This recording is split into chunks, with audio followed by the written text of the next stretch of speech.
in the morning just doing all this stuff. So you have to attach the gifts yourself. Yeah, like there's a thing that you can copy and paste it. Right. And then you just enter in the URL of the GIF itself. Gotcha. Because I thought it was random, and I was geeking out because the one for Detect Magic is literally the character in the show detecting that there is magic, and I was like, that's so specific. As the DM, I love his spell save DCs. I'm really not concerned about any of them. I love the spell save DC. I should be able to write through everything you've got. I'm no longer scared of that moonbeam. I don't know why it's like that. I mean, I have to do it through the Roll20 sheet because it doesn't do it with the D&D Beyond, but maybe it's not set up right on Roll20. I'm sure it's just in the coding, but that's pretty good. Compel Duel, that's funny. That's a good spell.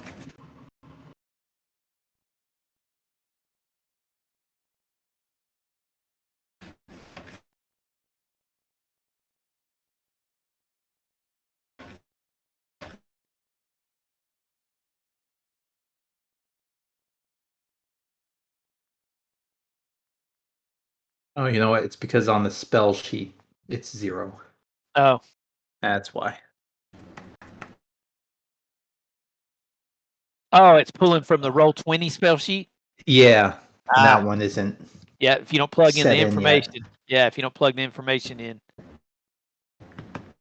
And I know some people that use that strictly, like they don't roll from D&D Beyond and let it come over with Beyond 20. I don't know why. Yeah, I don't know why you would do that, but I guess if you don't really have anybody working with D&D Beyond, then you wouldn't use it, and so just plug in your information into the character sheet in Roll20. I mean, obviously that's going to work. Yeah, I know a lot of people also use Roll20 because a D&D Beyond character sheet kind of forces you to play by the rules, whereas like people will homebrew and stuff like crazy. Yeah, if you're wanting to homebrew, sometimes that becomes a little more difficult. But the more I have gotten into D&D Beyond, I mean, you can homebrew a lot of things in D&D Beyond. Oh my gosh, yes. If you put in just a little, it's one of those things. If you put in a little more time, you can homebrew a lot of weapons. Now, what I have noticed, you can't homebrew like its base damage.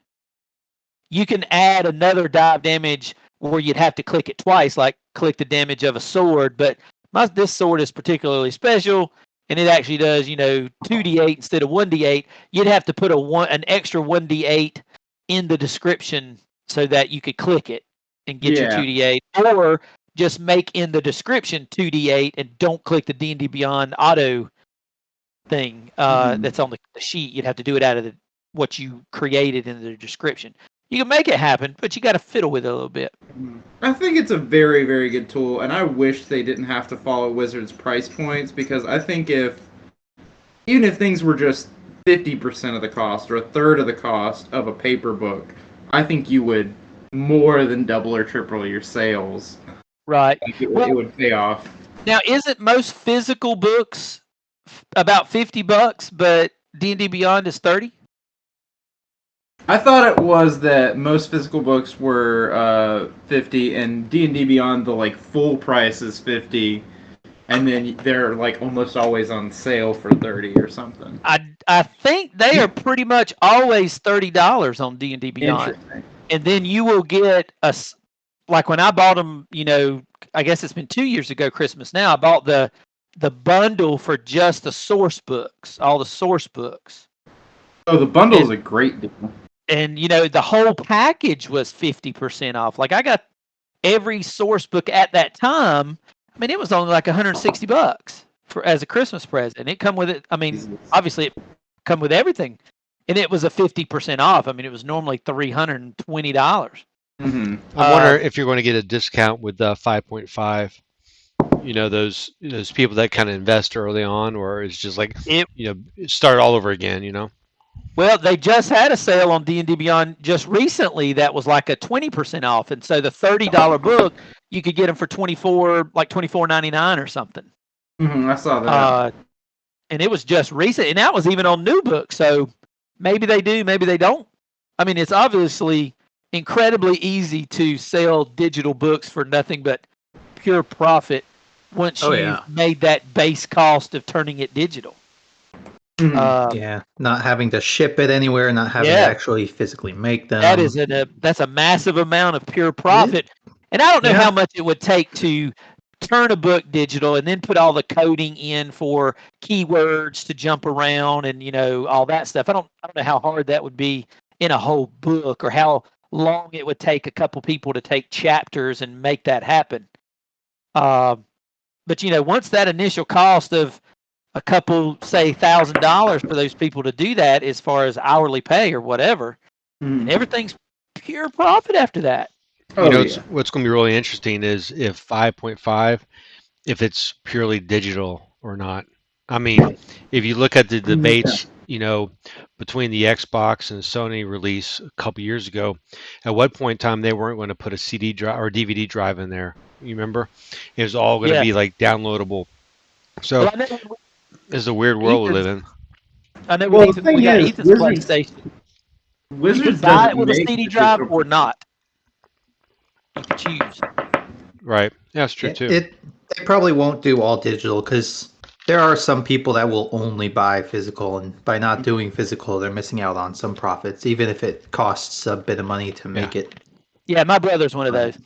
He likes D&D Beyond, but he'll buy physical. I like having them stacked beside each other on a bookshelf. They look nice. Yeah. Plus, D&D Beyond is not a first-party thing. Like, they're not owned by Hasbro or Wizards or anything like that. Yeah. So, all they're doing is through licenses and stuff. It's going to take us old guys to die off before it's all digital. Probably. Dude, that's not even an old guy thing. Like, and not even that you guys are specifically especially old, just like, I prefer, all the people I grew up with that are my age prefer physical copies. Same. Even if we use the digital stuff. Especially with, like, I do the physical stuff with the mindset of, digital's cheaper and it's easier and a lot more convenient. There's a certain amount of convenience to it. But once, like, on Xbox or the game consoles and stuff, once the service ends, you don't have those games anymore. You can no longer use them. You can't do anything. Like, if D&D Beyond, for some reason, just went out of business, all those digital books are gone. Yep, that is correct. The only thing I can think that they would let you do is pull a PDF. Yeah. No. At that point. Because the PDFs are not property of D&D Beyond. They're I imagine in the closing down they would do that. That is a pure stab in the dark. They might not. Oh no, I mean, like, they wouldn't legally be able to the way their license works. To hand out PDFs? Yeah, because people do it anyway. I said they're not first party because they're not officially Hasbro. They're not allowed to distribute anything that would compete with the physical books. Right. And you're right. They may not be able to do something like that. Fellas, hello. Hey, which I mean, it's not a big worry, but like the situation a friend of mine brought up is like, what if there's like some publicity issue and D&D Beyond makes a stink because of bad work environment, whatever is going on in the news these days, and then Hasbro's like, well, we're not working with them anymore. We don't want to be associated with them. They cut that license, and then all of your content is just bricked because they legally can't distribute it. Like, yep, hopefully you'd still be able to keep the stuff you have. That'd be kind of weird if you could legally just stop doing that and then take everything away. Because it's like when a show leaves Netflix and then turns up on Peacock. They're licensing it that way from Wizards. So if Wizards stop working with them tomorrow, you could still use the D&D Beyond tool, but all the official D&D Beyond content would be gone. All that would be left is like homebrew stuff, maybe. And even then, Hasbro could go after them for like, well, it's homebrew referencing our official material, yada, yada, yada. And I don't know if any of y'all watched that whole video of the 5.5 evolution thing. They talked very little bit about digital. I could see Hasbro buying D&D Beyond before they let it go defunct. It is such a good core. Oh yeah. Well, the thing I'm always worried about way is it what if works. they just make their own. Well, I think they could. I mean, obviously they could do that, and then that would eventually shut D&D Beyond down. But I don't know if I would put the effort into creating my own versus talking to D&D Beyond and going, okay, we want you in our wheelhouse, and here's how we're going to accomplish. Yeah, it's Like, already helping them sell their product. Yeah, they got the player base, they got the users, they've got people that have made third-party programs that tie into it. Obviously, to make Roll20 work through D&D Beyond. To me, that would be stupid to try to create your own and alienate those people versus. I completely agree. I'm like totally just crying devil's advocate at this point. Is like, yeah. It's all speculation.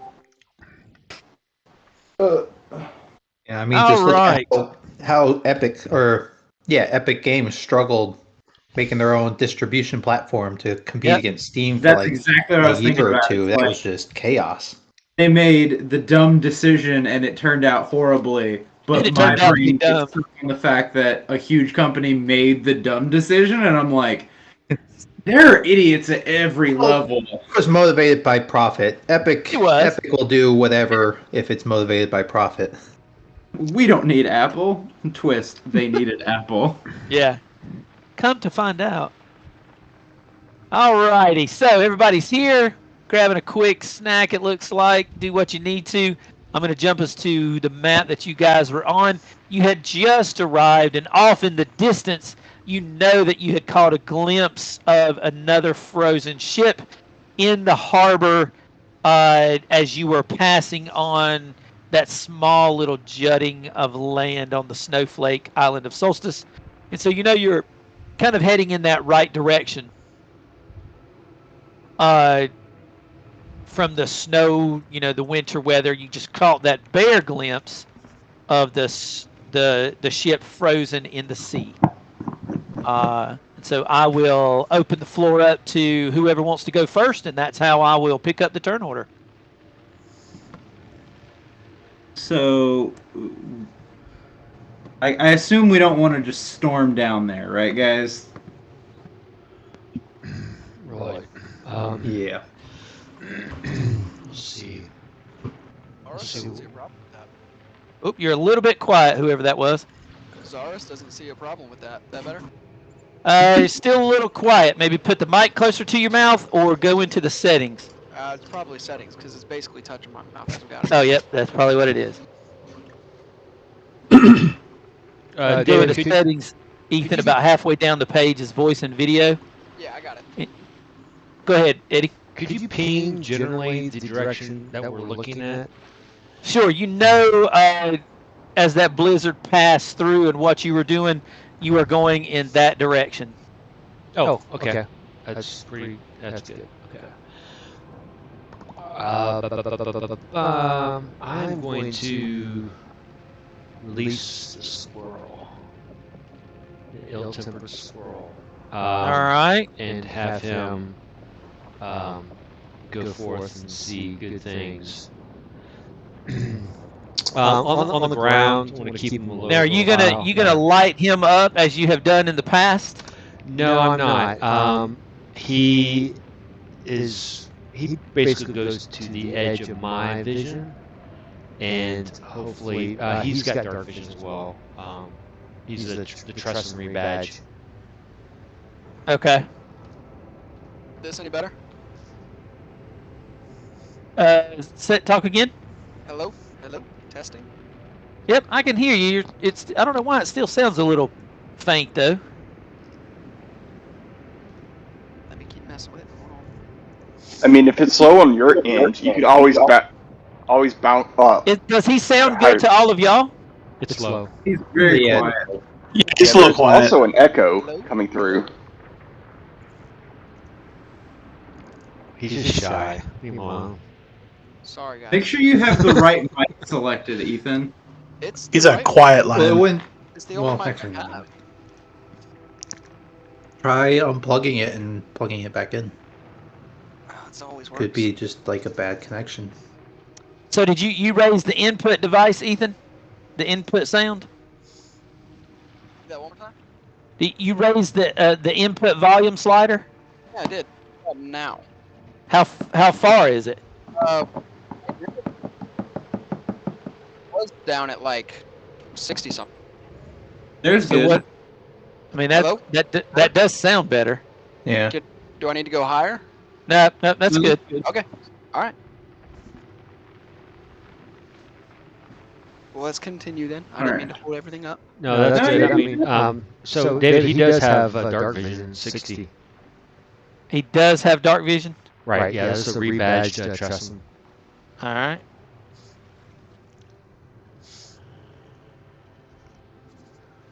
So he would get to the edge there and kind of report back, if you will.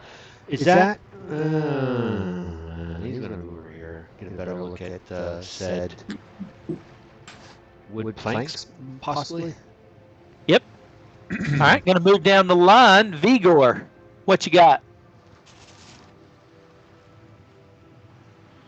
I'm just gonna wait till the squirrel reports back. Reports back. I'm Czars, I'm you not doing gonna go. anything Yeah, I'm not different? gonna go running off. Nope, just waiting on the same thing. Let me ask that then. Is anybody going to do anything till there is more information, or are you staying kind of put Well, till David, the scout has scouted? Is this a cliff, David? It is I would. quite a large cliff as well. Yeah, let me crouch and get at least to the edge of that, because I've got pretty long dark vision myself. Okay. And for curiosity's sake, I want to see what's down there. Quite a large cliff down to the frozen ice of the sea. Yeah, I'm just going to crouch and hide there. All right. Are you looking to actually be stealth, or are you just kind of chilling? I mean, I can roll stealth. It'd probably be bad. All right. Hit it.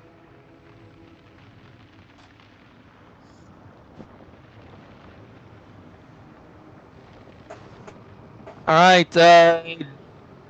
Rolling. I'm going to wait for the squirrel as well. How about you, Ernest?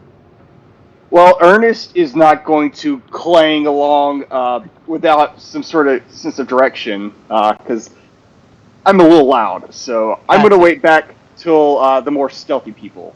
You got Take it. the All routes. right, Vigor. Ernest. Not even none of you. How about Corvus? Corvus, what? Yeah, What's so your play? I'm going to cheat him a little bit closer over here, and he's not sneaking.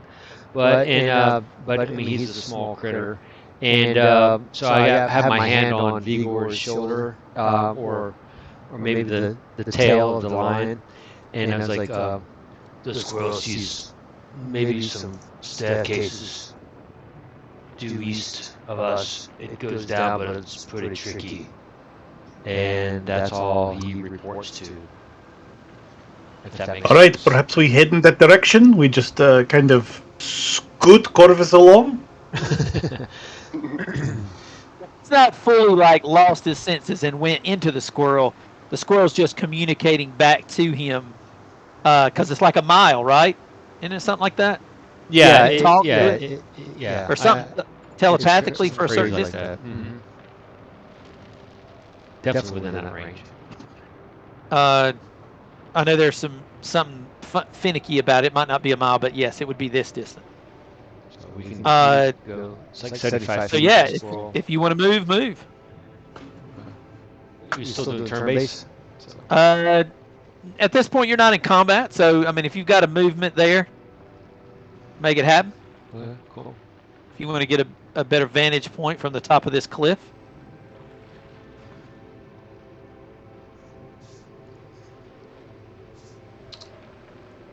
At this point in time, I think I'll just have the him just kind of like probably hide the Tressum himself. Right, and as the storm and blizzard moves and passes over all of you, you you see glimpses of that ship, and it is just slightly out of the edge of your vision. You are seeing the sail spike that comes right off the front of that boat in roughly here, and it is right at the edge of your vision. And as the storm and everything passes, you just catch small glimpses of it, just directly as if you went down the planks and the steps. It would be 30 or 40 feet just past that. So these steps, how hard do they look like they'd be to go down? Do they look like they're falling apart? They remind you of the frozen dock, though not completely made out of ice. There is a lot of wood here, and it's frozen. It feels pretty firm, simply due to the amount of frost and cold that has hit these things. They're not rotten because they're frozen. But they are slippery, correct? That is correct. Yeah, Ernest is going to go ahead and start, putting on his crampons, because, we don't need to slip down a icy staircase. You don't need to slip down a 40-foot slide? Nope. Vigor's going to stick his on as well. Right. Grab them if you got them. Just going to unfurl my wings. I probably more mow better in the air than I am on the slippery. Well, you do recall the last time you tried to fly on the island. Yeah, that's true. It did not work out well, and the weather here has not lessened. Okay. Yeah, I still do it. I have a plan B. Right. You have definitely has the chance to pull off what you want. Gotcha.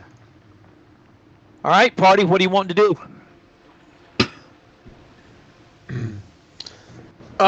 Vigo will start to head down once he has his crampons on. Okay. You put on your spiked crampons and start moving down the steps. That first 30 feet, if you would like to give me a DC 12 dexterity savings throw. At advantage. There we go. Look there. You have no problem with those crampons on moving across the ice. Though it is slippery. The constant wind and weather and ice and snow blowing up from this frozen sea has done a number on these steps, but you navigate pretty successfully. If I notice that Vigor is very slippery. Perfect. As soon as you say that, I'm gonna call the moose over and have it drag the boat we were pulling. Oh, Yep. And if Zaris would help me, I'm gonna tip it over and kind of pat it down with snow. Maybe use control water to freeze it in place, and I'm gonna tie off rope because I have 200 feet of it at this point. But tie off all the rest of my rope to the knot at the front of the boat, and let it fall down the steps so that people can use it to catch themselves a little bit. So you're going to tie a rope off to the boat and then throw the rope down the cliff? Yeah, so that the boat's here and covered in snow and ice, right? Pat down. You and can then move there's that a rope boat wherever you feel like that steps. needs to be. Say that again? You can move that boat wherever you feel like it needs to be, wherever you are trying to pull off this. Oh, yeah, I didn't realize we could. Vigor's going to get out a piton and kind of grab the rope and put the piton into the side of the cliff And move tie down. tie it off as he goes. Yeah. All right, for anybody that does not have crampons on, and the only two people that said it so far was, I think, Ernest and Vigor, you can use this makeshift device and rope piton tie-off method to also gain advantage on this climb down. How tall is this cliff? This cliff is about 40 feet. Okay. And you said it's a dexterity check? It is. What if I decided to tie off my own rope and then just rappel down? Is that a strength check? No, it's still a downward motion. That's still more on the acrobatics. Up is usually strength. Down is usually acrobatics in some manner. That's cool. Hey, David. Yeah. Would it be too system gamey if since we paladins know we give off like an aura of protection, could we space it out so that like a guy goes and then 10 feet up from him, Alex goes, and then 10 feet up from him a guy goes, and then a guy goes 10 feet up from him, I go, 10 feet up from me, I go, so that someone has a paladin's. I think if the paladin aura worked on a skill check, I think that would be smart play, but I don't think it does it? Well, for Vigor, it was a dex save. That's why I asked. Yeah, you said deck save. Did I say dex save? You know what? Yeah. It should not have been a dex save. It would have just simply been. That's fine. Yep, I should not have said dex save. It would have been an acrobatics check. All right, so my acrobatics is +5. I still would have made it. Right. Okay. Zaris is gonna go down, or he's gonna try. Oh, Ooh, ooh, there we go. That's unfortunate. Unfortunate, Eleander. Eleander's going to take a spiel. Zaris is going to climb down after him. I assume you're using your... Elian, you're so distracted by the backflip that Zaris did that. Zaris doesn't even use the. What's your stairs. footing? He's just holding onto the rope, just sliding down the rope. One hand just going straight down. So it looks like the people using the rope. I am going to take Eleander. I am going to take Roland. Put you guys at the bottom as if you were using the rope. Both of you did slip on that, it looks like. You take a 40-foot spiel for 12 bludgeon damage and land sprawling at the bottom. Ouch. Cursed mortal body. It does, yeah. It does look like Zaris and Vigor can make it all the way down. What is Ernest and Corvus going to do? I rolled my acrobatics, so I'm going to head down that way. Yep. You may move to the bottom. All right, sweet.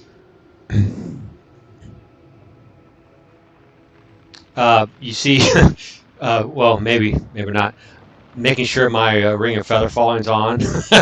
I tuck my wings back underneath my cloak, and I do pull the cowl over, so it's a cloak of elven kind. And I'm going to say a little prayer for you. Do a little guidance to myself as I grab onto this thing and try to go down as best I can. So you said DC 12. You have that advantage over holding the rope. That is correct. If you're using either one of those devices, not that you need it. You don't need it.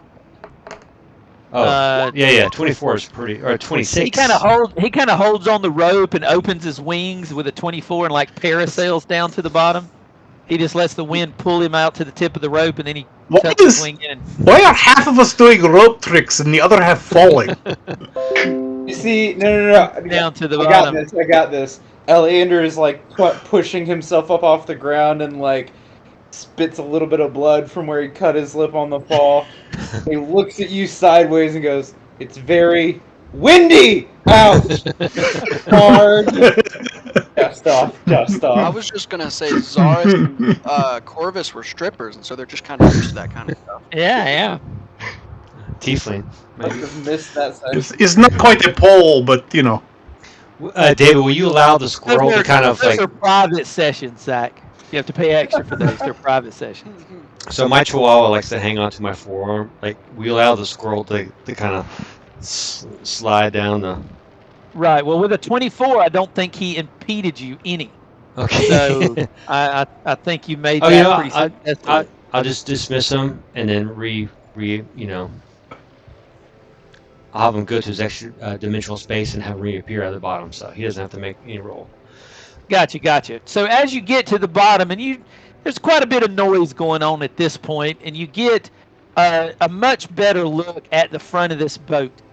And this boat is completely frozen in the ice, but what is more impressive is the massive walrus that is sitting on the front of the boat just watching you and kind of shaking his head. Just shaking his head. in a back and forth, Cuckoo. in a back and forth kind of like a no fashion. No. I won't cast. Speak with animals. You prepare yourself and you get ready to cast this, and from the boat you hear this deep voice that comes out a little blubbery in the sense where he yells,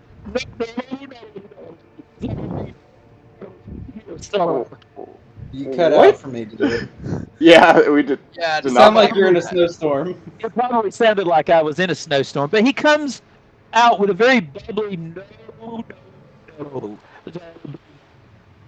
Here, sir. You gotta stop doing that. Yeah, we can't. Wiggling your lips is screwing with Discord. It does not like it. No.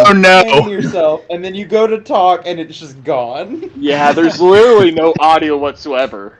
It doesn't like my lip blubbering. No. So imagine running your fingers up and down your lips as I say this then. He just simply yells at you as he sees you cast this spell. No, sir. There'll be none of that. Oh. Does he counterspell it? No, he doesn't if you Okay. keep casting. No, if it saves the spell slot, I won't cast it. Yeah, he does not counterspell in any way. He just basically tells you, nope, there'll be none of that. Have we heard Ellie cast a spell in the past?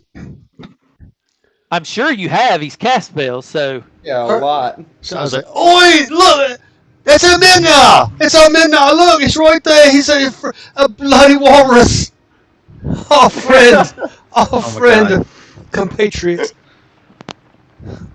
Start walking towards. It's gotta be him. And to whom are we speaking? it Long says, fangs. I am Reginald, but there is no need for you to come any closer to my home. Oh, it's your home. We are simple travelers looking for lodging for the night. Then you have come to the wrong place, sir. There's no business of yours up into my home. I found it. It's mine. Yes, we are not disputing the fact it is yours. We are just hoping to have a story, swap some tales, have a song, eat a nice meal, and have a good night together. I am not looking for guests to stop by, especially people who look like they have no fishes.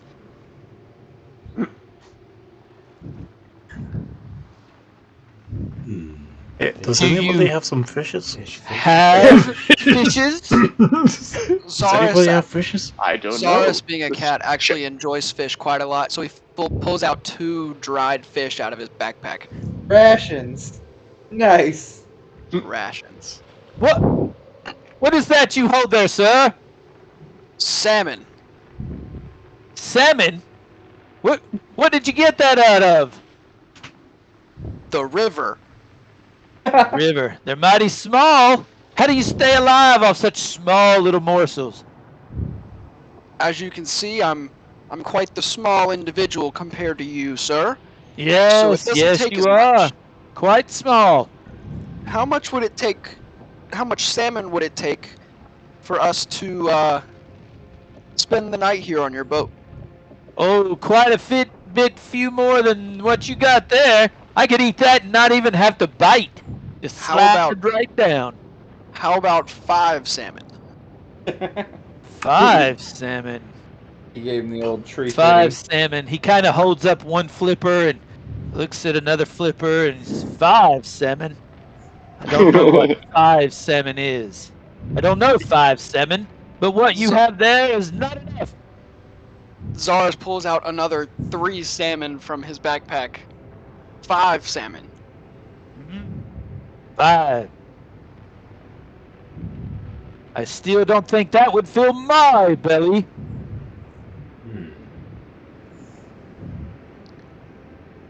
I'm 6 salmon.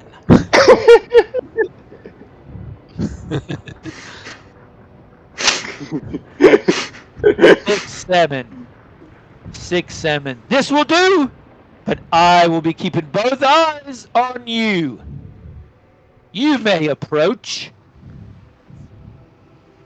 Zars just walks up and starts tossing them one by one into his mouth.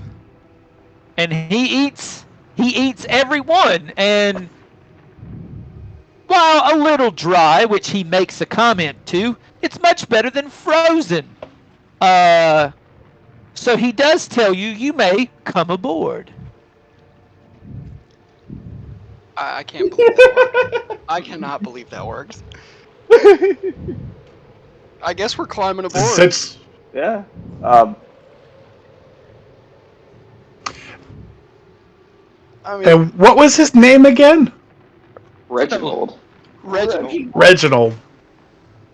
Is there anything Five special salmon. about Reginald? Broke. 6 What? salmon. Whoa. Everything about Reginald is special. I mean, other than the fact that he can talk, like, does he look like an extra powerful walrus, or does he just look like a normal He is a walrus? little larger than what you have seen in the past as far as Okay. walruses go. But ultimately, he just looks like an extra large walrus. I I'm mean, he is concerned- sporting the huge size, not large. Okay. I'm concerned because he could not count to 5 or understand the concept of 5, but he could recognize magic. Hey, look. Don't question Reginald, man. Reginald, how did you find yourself to become the owner of such a splendid castle? He says, I simply wandered across it, hunting fish one day. It is quite warm and cozy and out of the storm in the underbelly. Yes, that's why we were liking it too. It's just a cozy night for staying out of the cold. Yes, yes. We appreciate you allowing us to stay. You are not here to try to take, are you? And he kind of puffs up and does the whole lip. Of course not. Why would we want to take? This is clearly Reginald's ship. That's right. This is Reginald's ship. I found this lovely home. How What did did you I find say? yourself in a position where you could speak such good common? Most walruses I know do not speak common. How did you find yourself with this gift? Has it always been this way with you? It is not. It has not been awfully long that some strange furry lady, female, that looks an awful lot similar to people like yourselves.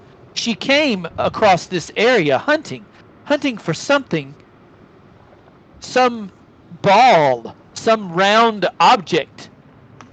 And she did this flashy hand movement with light everywhere, and then Reginald came to be.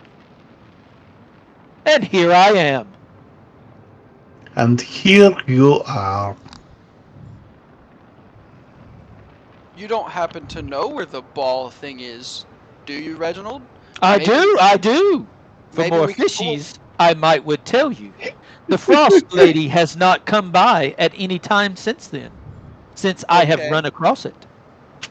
And Zaris is gonna take out another 2 salmon and toss them to him. He will eat both salmon in a very easily gulp. Yeah.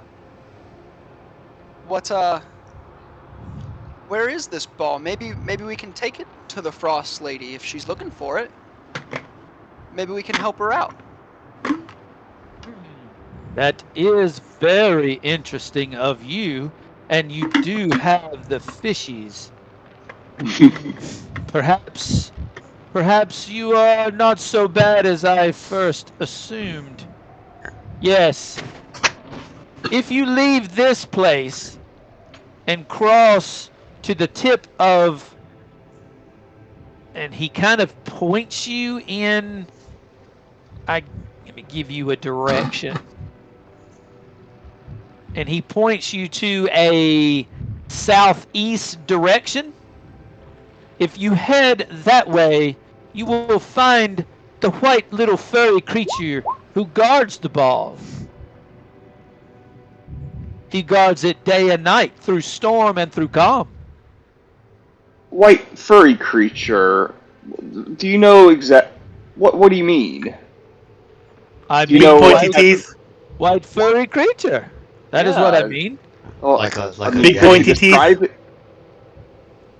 Big pointy teeth like these, and he kind of touches his fangs. No, no, no, no. No, not as impressive as yours. Not like these. No, no, no. He is tiny like fishies, but he is no fishy. So this is a small creature. Yes, How- small. Small Smaller like than- Flipper. Small like Flipper. I was gonna like small like the squirrel over there, and he kind of points at Corvus's squirrel. Yes, small white creature. That. Okay, thank you. That's very helpful. That is what has the ball. The method? No, he said furry. It's furry, yeah. Mm-hmm. I was thinking the same thing too. Where is the small white Hmm. furry thing? He says, if you leave this frozen water and get back on solid ground and head southeast, you will find small white furry creature. This I can tell you. I don't have fish. There's no reason I would specifically have fish. But since we're feeding him rations, Eleander would go for like a block of cheese that he's been cutting off of, like Right. cured cheese, and just kind of offhandedly offer it to the walrus.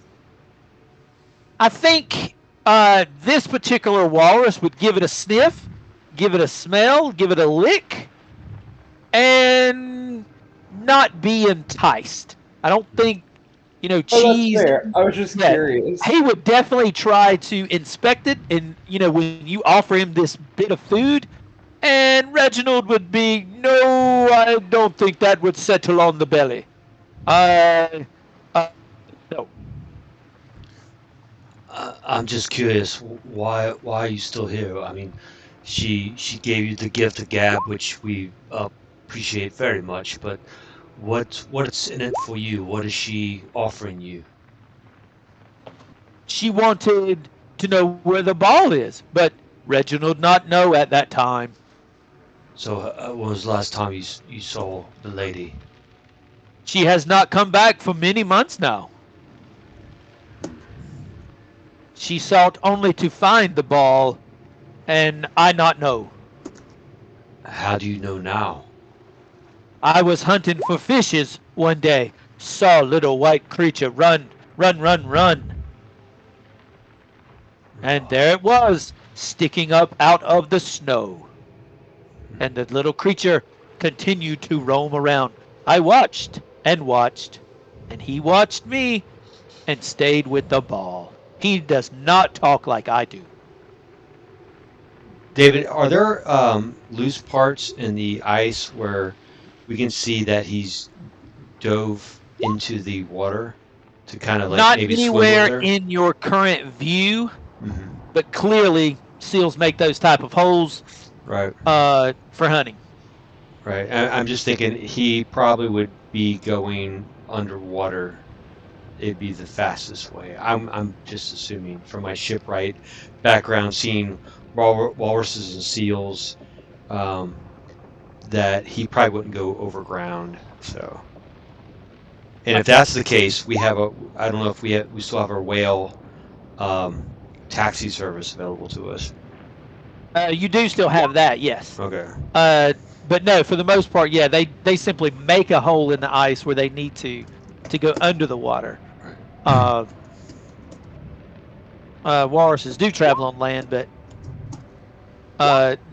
not wild walruses. Intelligent walruses, however, obviously, once you give them intelligence, obviously become interested, curious.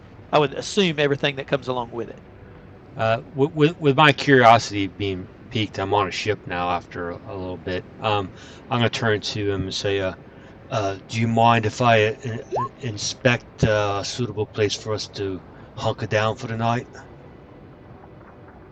He says, if you happen to have more morsels, I think it would be of great benefit to ourselves to have a bite to eat, and then maybe you can rest. But I, Reginald, will stay on the boat, for there are other things around that might want to take this ship.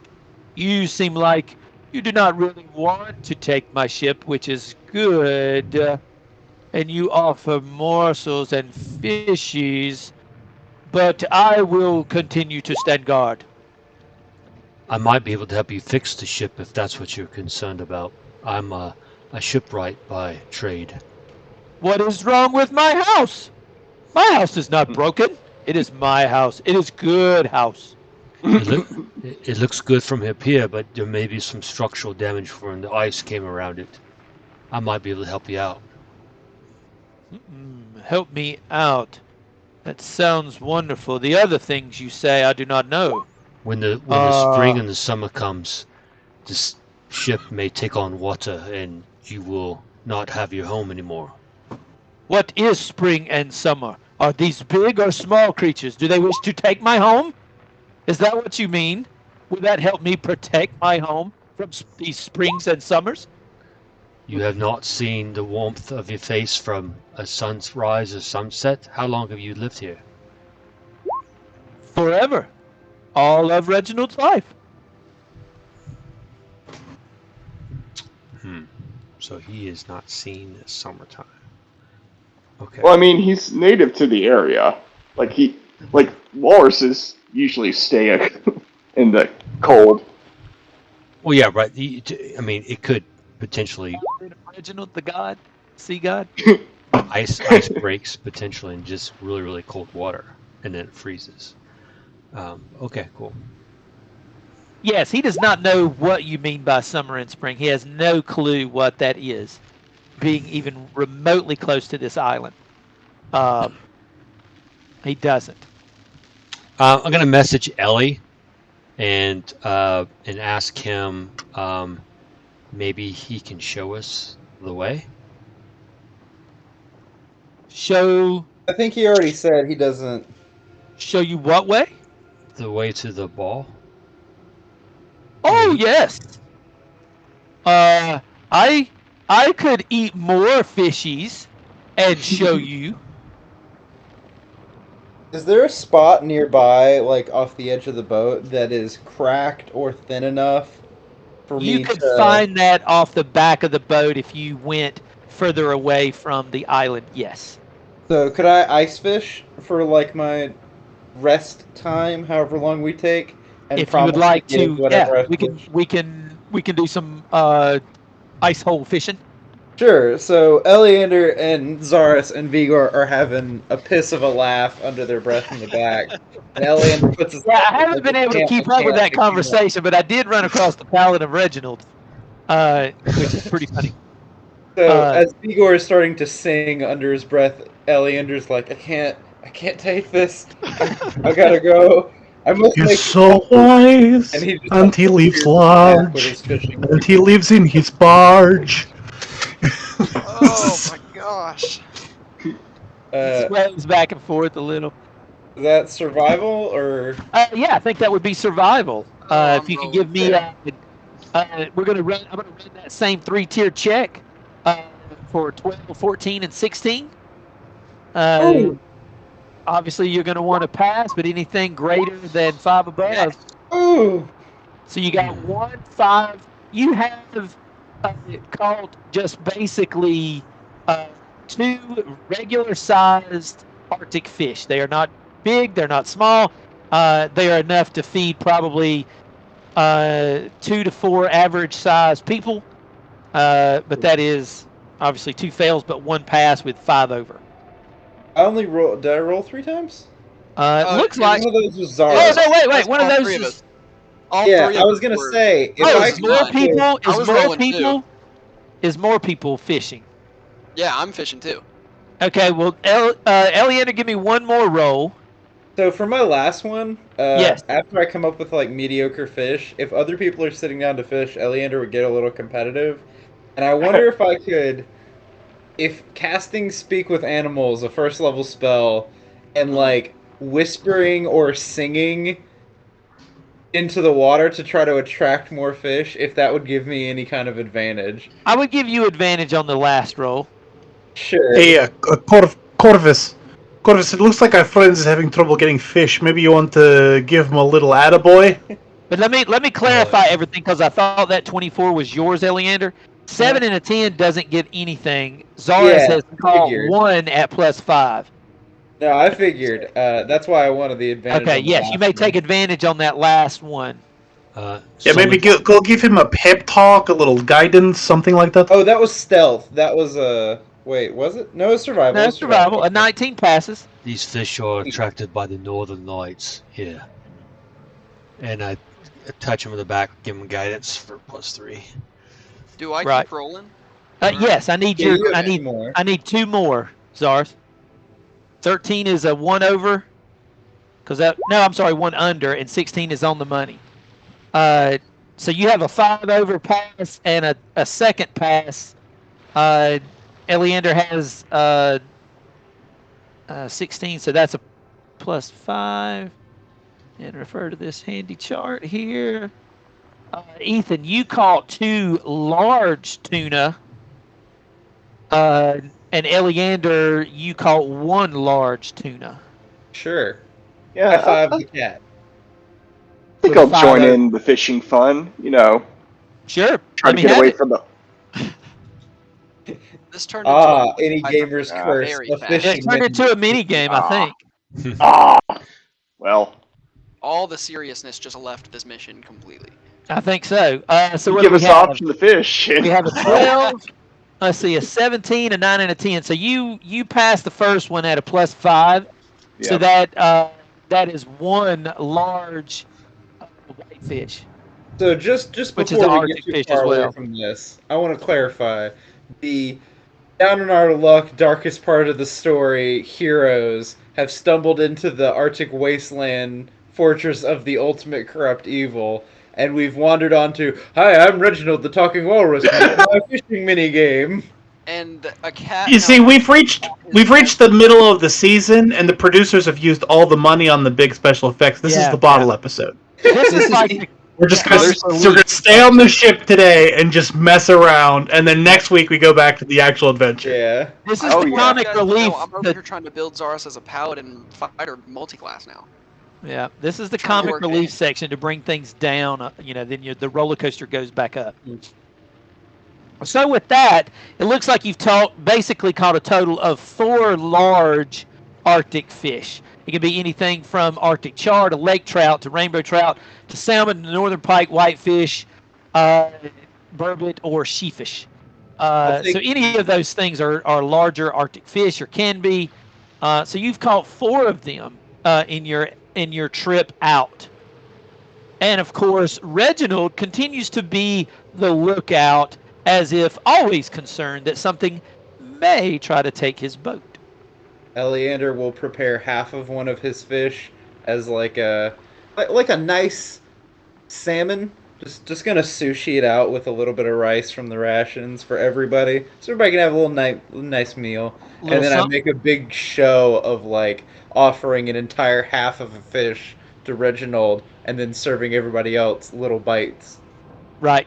Well, Reginald, the huge walrus, is more than happy to gulp and eat as many as 2 of those large fish completely, with no trouble whatsoever, as he gulps down the whole fish. Sweet. Sushi is our communion. So are we ready to go find the orb, gentlemen? Out of You curiosity, do not have Dave, any problem taking obviously a short rest here if that is what you were trying to accomplish. Did we need it? I don't know that you needed it. 'Cause we No, I think we're good. I think everybody's back at full because we took that long rest. Mm-hmm. Right. out could of be a curiosity, spell, David, is there any like shiny things, items of worth on the boat? Are you going to make a look around the boat?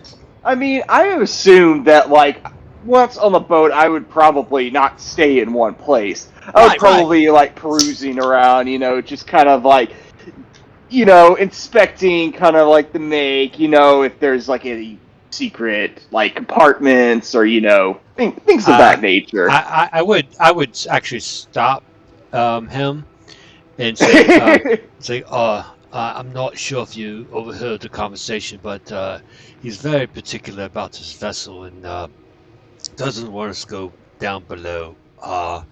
It's up to you, but I'm just reminding you, like, Tusk's body, not good.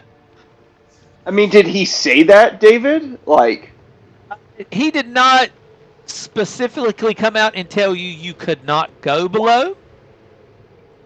He did, you obviously got the impression he is concerned about his home and other creatures trying to take it. But no, he did not come directly out and, ban or say no to such a move if you continue to go take that path. I'm gonna step away from him. So, are you continuing on that direction? I think I might. I think the curiosity is going to get the best of Ernest. He's as meals happen and fish are eating, you find yourself wandering around the ship. If you'd please make a perception check for me, that'd be great. Sure. A 12. You take a glance around the ship, and the only thing that really catches your eye as you make kind of a haphazardly pass through, you do find four or so pieces of jewelry that are just scattered in the underbelly of this ship. Yes. You just see them laying around. Ernest is going to come up to those and, tell me if you're going to take those or not. He'll kind of, like, eye them over, could I tell exactly, like, what gems or what stones make up, like, the jewelry? They look to be nothing extravagant. I mean, it could be anything from just, small diamonds to rubies or emeralds. They look like fairly common pieces of jewelry, but they are gold and gemmed. Ernest. It is a gold, looking piece of jewelry that has some, various gems in it. Hold on. I may... do I want to West detect magic? I don't know. I'm going to touch this and be immediately cursed, but I think Ernest... the walrus curse. Your front teeth are just going to keep growing and growing.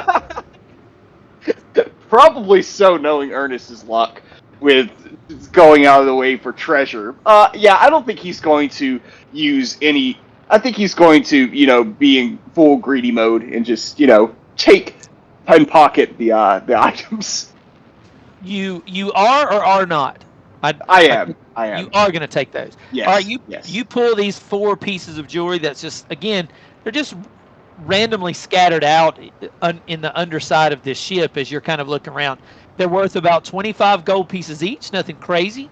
Okay. But it is four pieces of jewelry that you find at 25 gold each. Gotcha. And with pretty much me expecting the entire underbelly of the vessel, I think I'm going to make my way up to the deck of the ship. You got it. He comes back. Any luck? Did you find anything down there? Some trinkets and things, but nothing of too much value.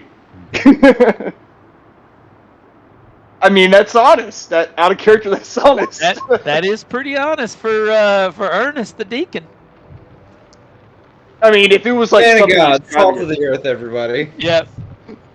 All right. So with that, quick search of the ship. What's the direction you want to take? Are we actually hanging out with Reginald, or are you wanting him to show you? No, this is the rest of the adventure. It's the Reginald show now. The Reginald show. I want a pet walrus. I will rename that. I will rename that Rime of the Frost Maiden store into the Reginald show. Look, Eddie's already working on a giant saddle we can all ride Reggie into battle on. Battle walrus. I think Zaris would ask Reginald after feeding him many fish. We're gonna leave and we're gonna go try and find the orb. If we were to need a place to rest, could we come back and spend a little bit of time here on your boat And catch more fish. and catch more fish while we're at it? Yes, So there's always something for you. with more fishies, yes, I would be happy to have companions back into my home with more fishies. Yes, my lord. We will be back soon. All right, so with a little bit My of advice, liege. with a little bit Zaris of is gonna have advice, a Jesus fish, but it'll be a walrus instead. I'm telling you, he carved it into the blade of his battle axe with like a piton or something. Just just etched gouged it right a little. in there. Gotcha. Oh yeah. All right, so with that, a My little bit of God. advice and a little bit of information from Reginald the Walrus. He tells you where you can kind of head to find the orb. Shall we? Any other questions for Reggie, or are you That's heading it. that direction? I think that's it. That's amazing. Alrighty, so with that, you leave Reginald, and in good form, Reginald stays on the front of his ship as if guarding his one and only great home that he has finally found. And you make your way back to the main part of the island and start heading in that southeast direction that he talked about. So from where you are here, you know that he mentioned the southeast. And so you make your way in that direction. And as you do, you come to just kind of I guess it would be a bit of a clearing. And in that clearing, well, let me grab your tokens real quick. Everybody's a little spread out, so I'm going to have to pull you together. Come together The right marching now. order matters, David. I would have been Move 'em back to standard up front with maybe Zaris or Alex watching the ass. Right? There's a lot of squishy folks in between the three of us, and I would like them to not be squished. I'd like them to not be squished. I get My, that. my ass is as firm as a rock. Touch it. That's hellfire and brimstone, what I heard. Mind the tail. Mind the tail. That's gonna haunt me. That you You just about said the silver piece off that thing. That was As it should. not. It haunts him, I think. You know what? I'm gonna take 1d4 psychic damage. Yeah. Feel it's appropriate DM to DM. Mind the blisters. I get it. I get it. Did we end up long resting there? You did not. Okay. I mean, Okay, you never could have easily short rested in that time of fishing and that kind of thing. You would have easily been able to do that. I mean, I think between the fishing, the questions, the exploration, we would have been there at least an hour. And all those right, activities were like not strenuous. So, because I could have regained a spell, but I don't know if we want to do a short rest or not. But I mean, we probably would have been there like an hour, right? You know, catching Yeah, fish. Yeah, talking like to I say, Reginald. you were there at least an hour to have pulled off a short rest. Even, I would imagine, fishing, you know, not the most strenuous activity that one can do. So with that, you find yourself heading in a southeast direction, and again, I'm going to open it up to you to kind of go in whichever direction you want in a southeastern manner. if Ellie is taking the lead, I will give him some Oh man. logical explanation to how I see it to kind of meld off his intuition, and I Sure. will Yeah, give him you're guidance. shipwright. You're good at planning for wind and mapping things like that out. Right, so I would give him guidance to whatever he rolls. Navigational support. Right. All right. One guy's Oh, we're looking not at on the snow, and one guy's looking at tracks. Yeah, pretty much. Survival. They both have Alright. scent in common. Right. So roll it up, sir. You have no problem following that southeast trajectory. And again, if you go directly in a southeast motion, you find yourself just basically going in the right direction. You know that is the direction that he told you, and you feel that even with the storm and the blizzard, that's the way you're going right. You're going correctly. Alrighty. Make a Then move. we'll continue in that direction. Let's see. Whoever my point man is, anybody may move and follow up to directly behind them when Eleander makes a move. I think that's 35. Sorry, I was like zoomed all the way out and I couldn't Sure. figure it out. Just one combat round move or keep going? I think so. I think one combat round till you get a look of what you're wanting.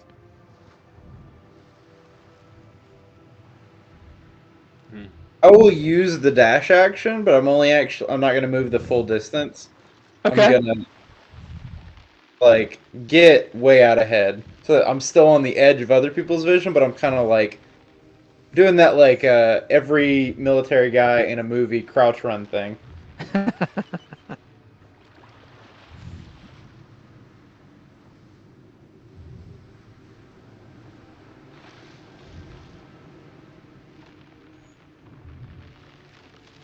Preacher man, stop counting your gold. Come here.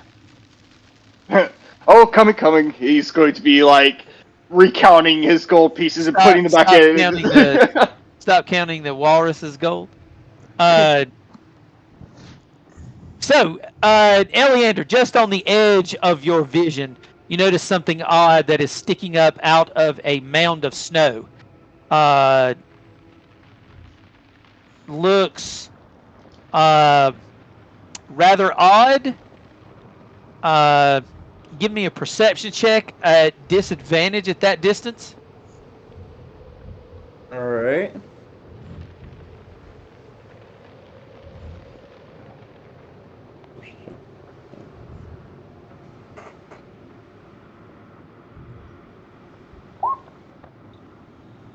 You can swear that what you are seeing looks like an arm sticking up out of the snow. Uh-oh. I will whisper to Zaris. I'm actually gonna like mostly hand sign it where I'm like, shh, and I make a sign, or like I whisper survivor, with like a questioning look on my face. I put a question mark on the end of the sentence, and Zaris then I'm shakes gonna, his head. There's no way that person's alive. and I'm gonna say fan out, and like, I'm gonna go move to this side. Zaris Which will move over here. And Zach, which direction did you say the arm was sticking up from? Because I wouldn't be able to see it, probably. Just straight ahead. Okay, gotcha. I will come over here.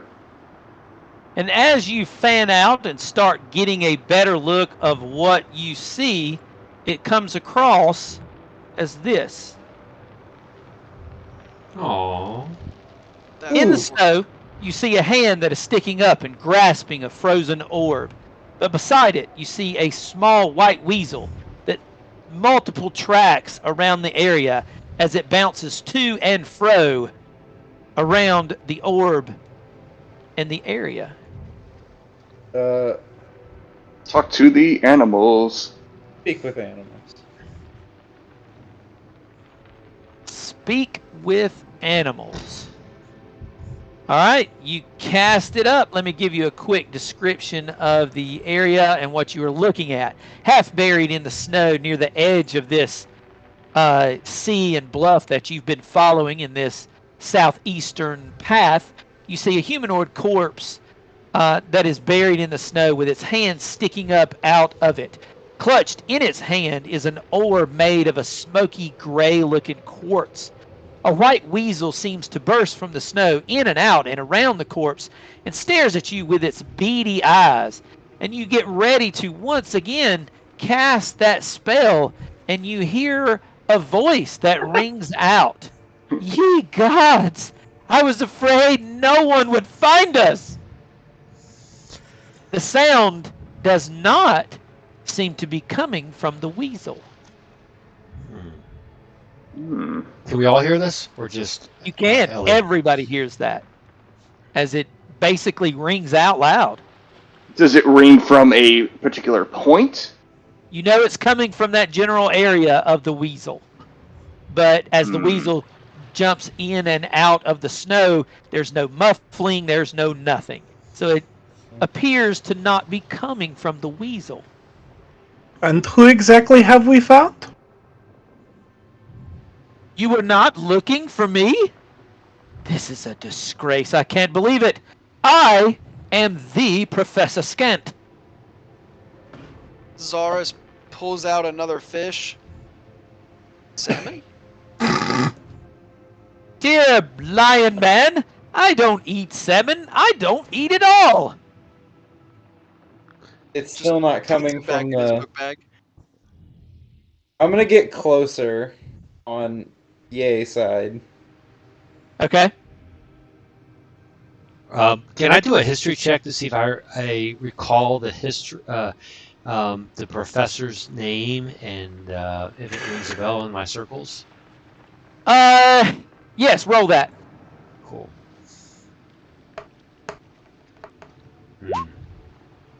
History check, trying to think of a Professor Scant. This particular research probably doesn't necessarily fall within your field of knowledge. Right. The number of professors you have probably at one point talked to in Waterdeep probably range into a lot, but a particular Professor Scant does not ring a bell to you at the moment. Okay. Fair enough. What exactly are you professor of? I am a professor of many things, but my expertise is in an ancient village, as well as here on the north. And you're from Waterdeep? I was from Waterdeep, but probably long before any of you were born. Professor Scant, at This- your service. I am so glad you have found me, for I feared that no one ever would. This village you are looking for, is it Netherese? It is! Do you know anything about this? Perhaps our minds could be one as we chit-chat about such knowledge. Yes, I love chitting and chatting. Please come! Take me out of this lady's frozen grasp. She has stolen me, you know. Eek. You want me to Ah, you are in the orb then. I got Yes! a motion Did for you Beagle. think I was the weasel? Oh, again. No! Hello. You're not dealing with dullards, it's just very dark. Oh, you have snow or something in your eyes. I do not have those anymore. I fully understand. Yes, it is the curse of a corporeal form. It is. Once you die, maybe you will be turned into an orb yourself if you amass such knowledge. What? Yes, I prefer to live on in song. Ah, song. Also very good. Not my forte. Please, Yes, hurry. as orbs are not mine, but I respect them. Please, perhaps take me out of this lady's grasp before something terrible happens. I really do not wish to stay here any longer. It has been quite a time. I'll come up and grab it. All right. I need you to make a savings throw for me, sir. There we go. Uh, give me just. Now we're one- playing D&D. Now we're playing D&D. I need you to make a DC 17 Charisma savings throw. You are going to make that. You've touched the orb. Nice. About the time you touch it, nothing comes from the orb, but you feel something hit you all of a sudden. Something strikes you in a very magic or mysterious way. You don't see anything, but you feel it come in contact with you. Just this greasy or slimy ethereal effect, and then it's gone. You feel it coming onto you, and then you push it away and nothing happens. And the orb simply thanks you. Finally, mobility. It's a great thing. It is a downside to being an orb, though, however. And how did you become into the possession of this hand? I did not come into possession of the hand. The hand came into possession. No, that's what I mean. How did the hand come to possess you? He's fucking arguing semantics. I was sitting. He's a professor. It's fine. I always sit in the arcane house in Luskin. Many times I have spoken to the Harpels about this Nethery city, as well as many other mages. My knowledge is free for all that seek it. However, one of their servants, I should say, of the lower end in the Arcane Brotherhood stole me. This particular person laying here in the snow.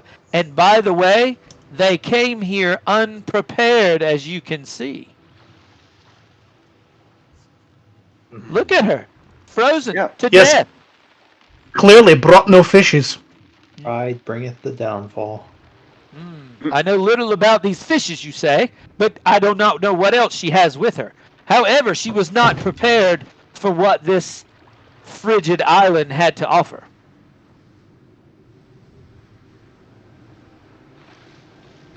And are you a member of Arcane Brotherhood? I am not really a member of anything. I am a vessel of knowledge. At one point, an avid study of the arcane arts, but I have been, in my death, transformed into this. I am a professor orb of all things, and my knowledge stored here. It mainly pertaining to the north here in Icewind Dale and all of the land, as well as a particular subject I discussed and researched for nearly all my life was the ancient civilization of the Netherese, and a fallen city that apparently was to have fell here in the north called the Yithrin.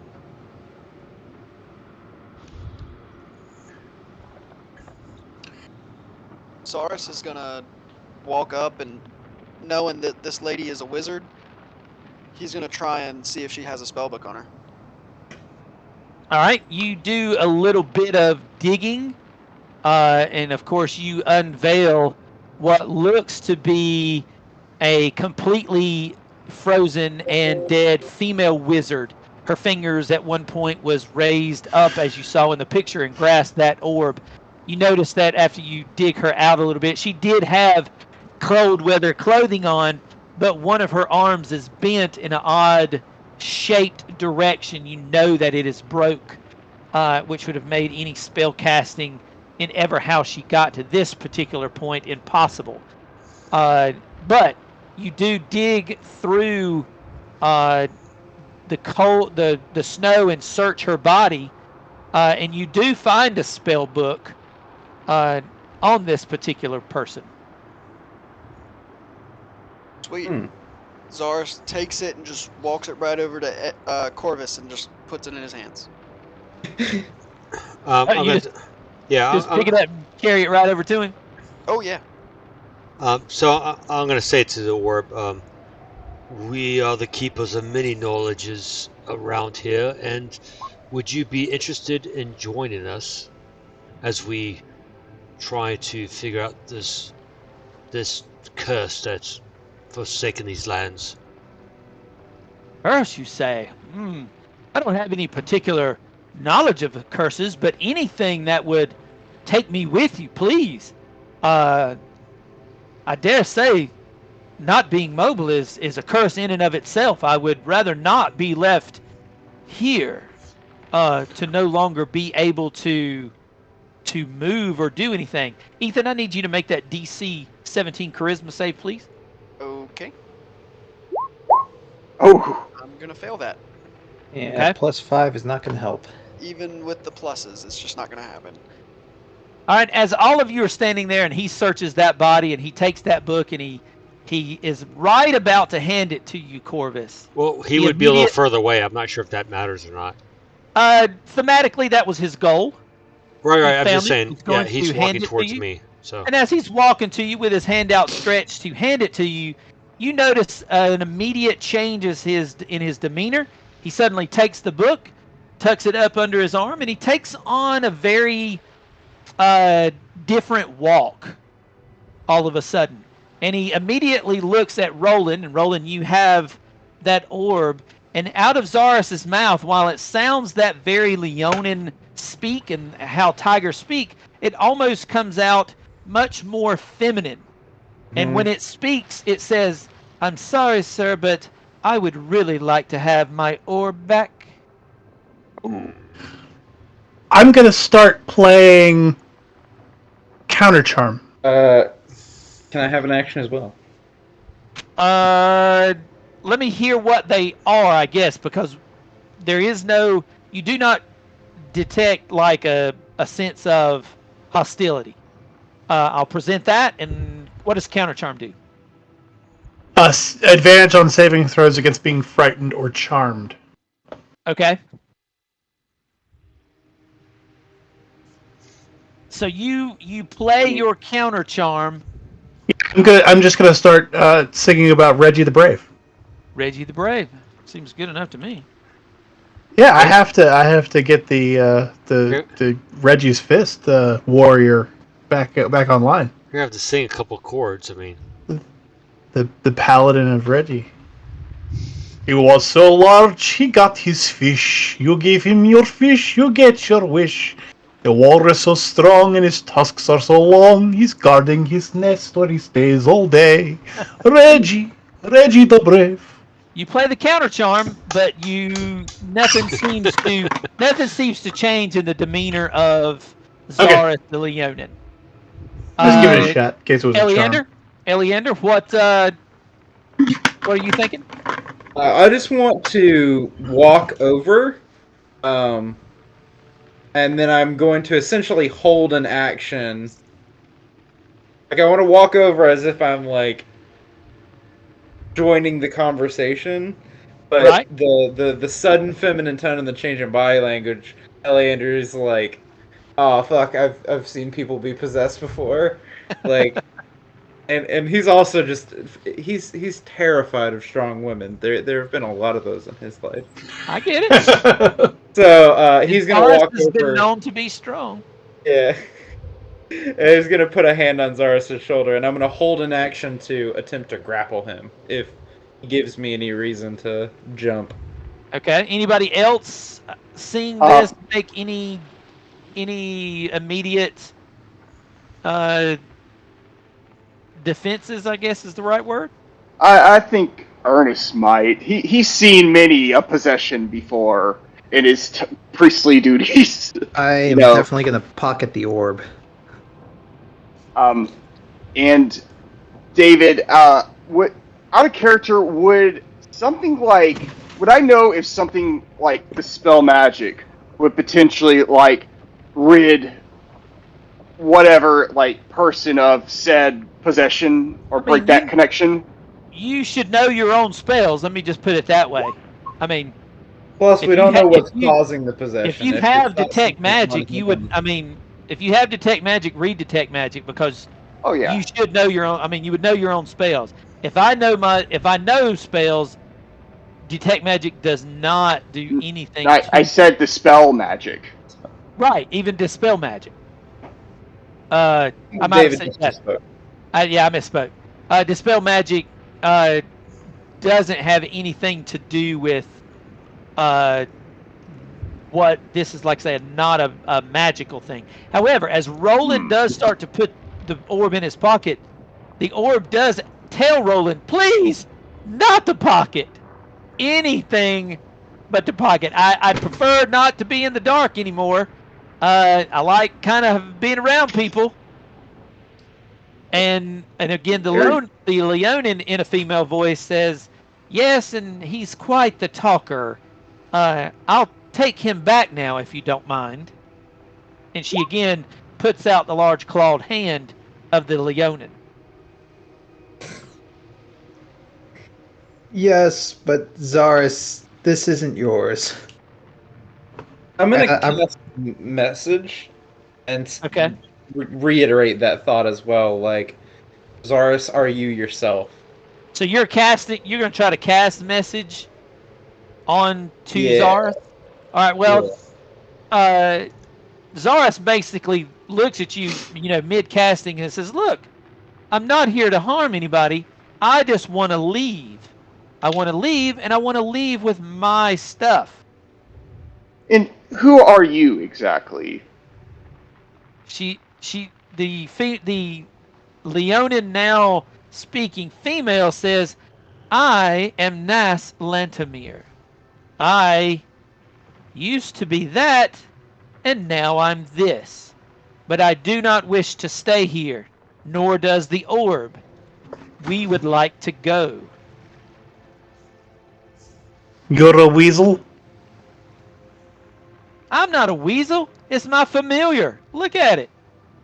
That's mine." And she kind of claps her hand, and the familiar just kind of runs right up and jumps right up on Zaris' shoulder.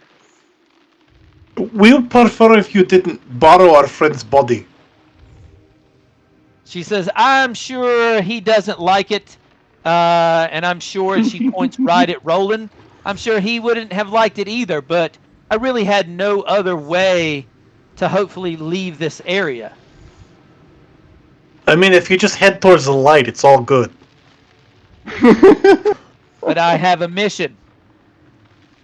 I have a mission that must be accomplished.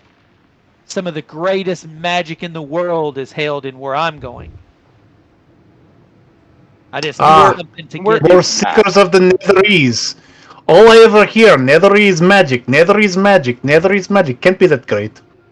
It is a sight to behold if anyone could have seen their city, but 2,000 years ago, none of us were here. But I do want to find it. And with that orb and one other thing, I think I can do it."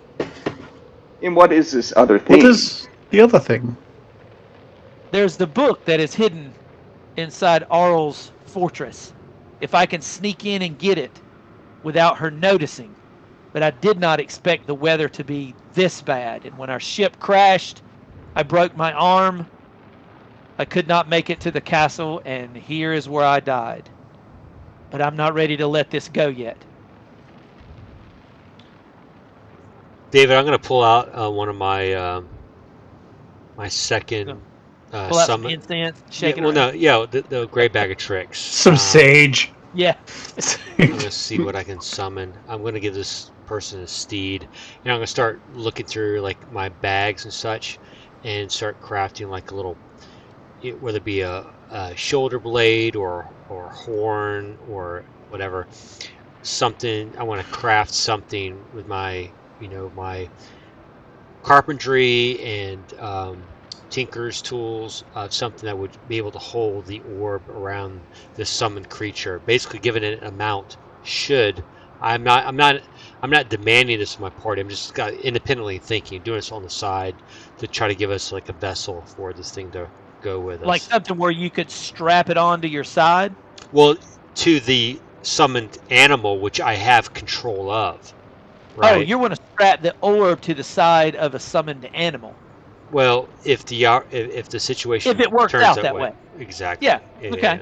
I mean, it would be nothing, I think, very different than like a potion, a belt type mechanism with a couple straps that would like normally hold a potion bottle. Yeah. I mean, something like that. 7's a dire wolf. So, by the way. Yeah, it's as big as your hand. So you're looking at a couple leather straps and a couple tie downs. Nothing Nothing out of the ordinary as you start fiddling around with such a thing. Yeah. I'm gonna ask the orb if the darkness is the only reason why it doesn't want to be put in a bag. He says, yeah. He says, I don't like being blind as much as I hate being not mobile. He says, you have no reason to put me away. If it weren't dark, would you be fine with temporarily being put in a bag?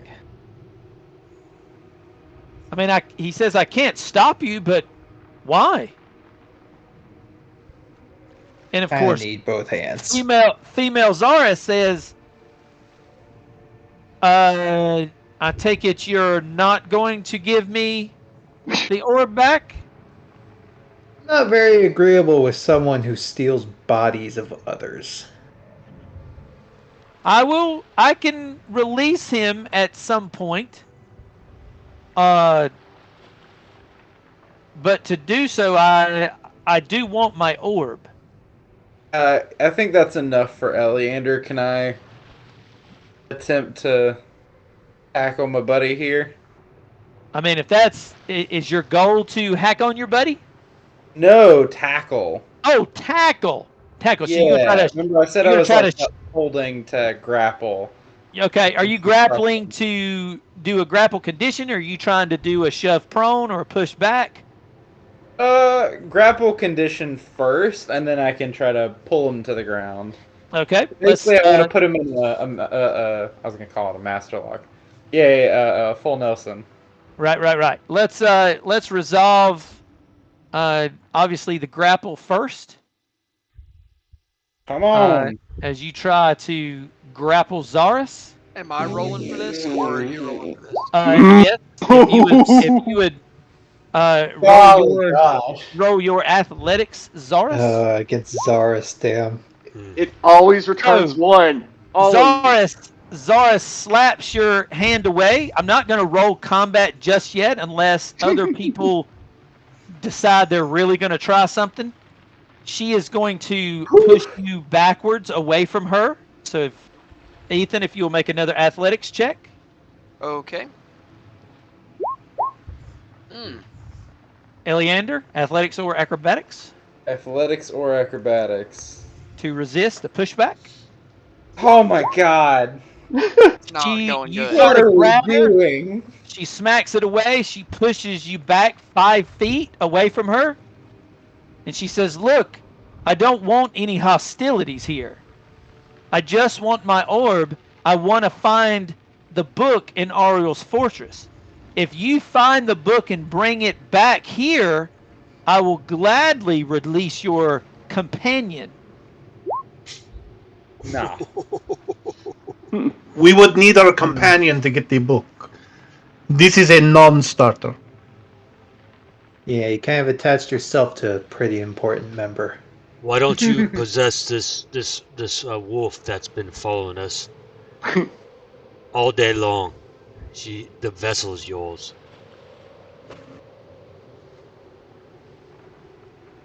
She says, I know I cannot possess that. I know I cannot.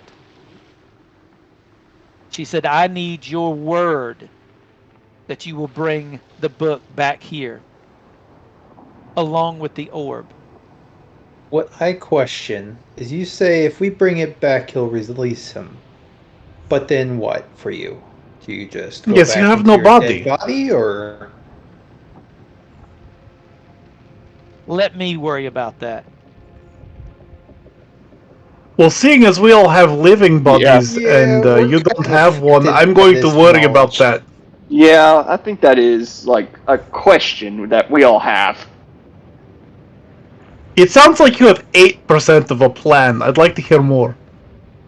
I have thoughts of a plan, but I will take this body to get the book unless you're willing to get it and come back. That is the only way I'm going to release him.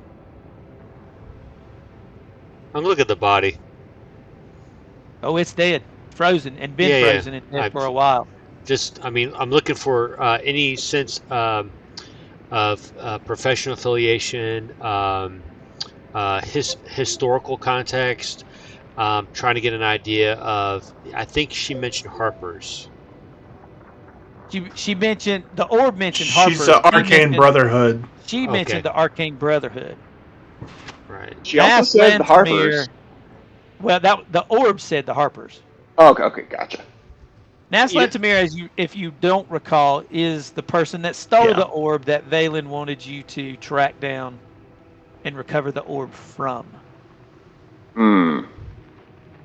I'm going to do like a very deliberate, very overtly casting of minor illusion, right?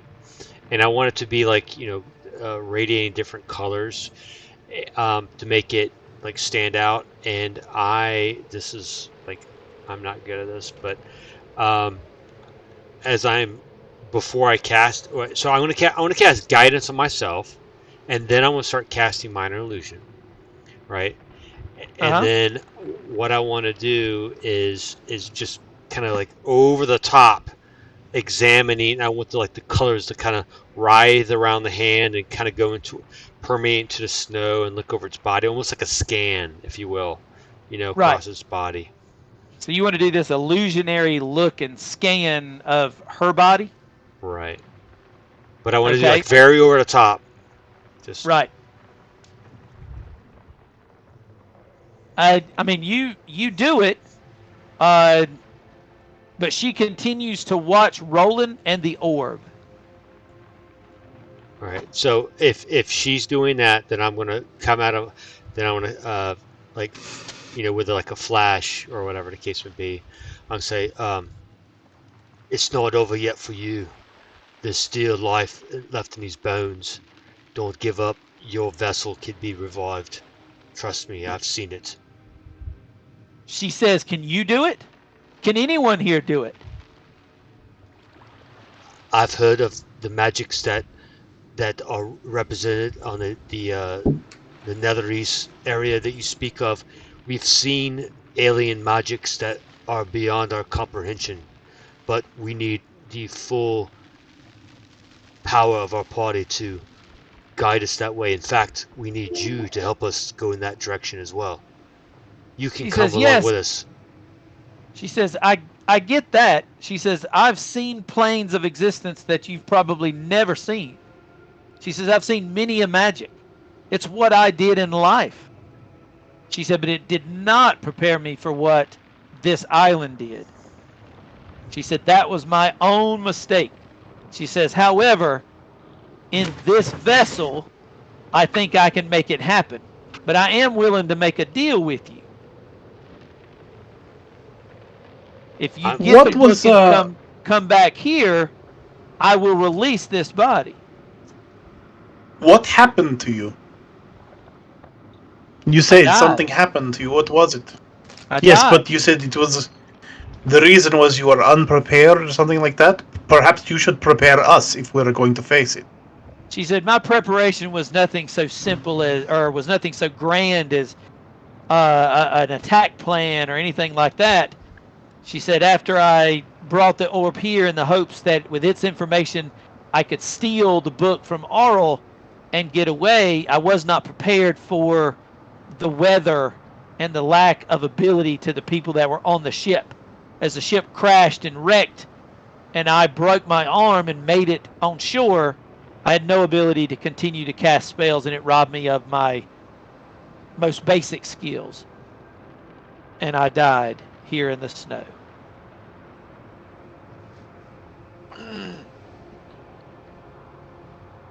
She says, but I say again, if you are willing to make a deal with me, I can give you your party member back. Let's make a deal, kids. But you have to bring the orb and the book back to me. I will make the deal. If you do release our friend, well, we'll go hold on.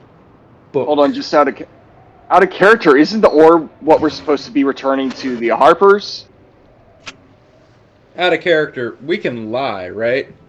Yeah. You can lie, deception, all you want. I will be asking you if that is what you are doing. As you will be making deception bringing it back rolls. to the Harpers was that it was not a very good person we'd be bringing it back to. Yeah, I right? don't know that we were going to give Yeah. it back to the Harpers, but But I that- definitely don't want this person. That's to what have brought it us either. out here. Yeah. I don't think we're Yeah. going to go through with We're that. supposed to get the book and the orb so we can continue and find the Nether East. Oh yeah. Okay. I guess we'll cross that bridge when we come to it. Burn. So did I hear some yeses that were deceptive? Maybe. I didn't say shit. Uh, I didn't say anything I will either. say if you let our friend go, we can go get this book and we will return with book and orb in hand. and you'll return to me. Yes, with book and orb in hand. Is that a lie or the truth, Mr. Rowan? That is the truth. Okay. If you're speaking the truth, then she reaches out and like giant lion paw and says, "Shake on it." I will shake. All right, you shake on it, and with that, as the ghost vanishes or comes out of Zaris, you come out of this and you remember everything, but you had no ability to do anything about it. But you do remember everything. Neat. And for just a small moment, you see this icy, snowy figure as it returns to etherealness for just a moment. And Zaris, you are back to who you are. But what is maybe more odd, that little ferret continues to stay for some reason. Her familiar does not fade away. Eleander announces very loudly and obviously, "Welp, if we are to move on Oral's fortress, we better find somewhere to batten down and make a plan. Right?" What? Yeah, Makes a absolutely. move to get away Good from this idea. area. Just Let's for not the have rec- important conversations next to the spy ferret. For Yeah. the record, Nass is like a 4 out of 10. Not that good looking. Just It's all the clothes. It's all the clothes she has on. She's really athletic. A little pale. Yeah. she's just not all that. Just want you guys. Have you never to heard of be cold aware. hands, warm heart? God. You could say that you see right through her.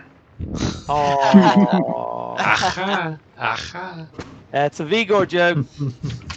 All right. So with that, you find yourself and Zaris back into the world. Again, Zaris, you remember everything, but nothing. Nothing happened to you in that state, other than the fact that you were kind of a backseat rider. You were no longer driving.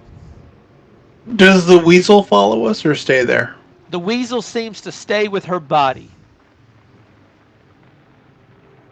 So as you move away from this, I'm going to jump us back to the main map. Oh, wrong map. Let's get you back to the right map. You found yourself in this location where the X is, where the body was. You may move from that location where you would like. Do we need to roll anything for the first move? No, not for the first move. Move 3, and then we'll go from there. If and All right, when you so then we see head something straight or in, right, not boys? see something. Each time he pauses, I'll go up there and assist him with a little bit of guidance. So I guess on every third roll or whatever it is. Right? Yeah, I'm doing it basically every other if he sees anything. Right. Okay. Obviously, you're coming down just a peninsula back onto the main island. Yeah. We'll Move come to another about 3. here and then do the roll. All right. From that direction, do the roll, and I will give you a bit of description. Survival. Jesus.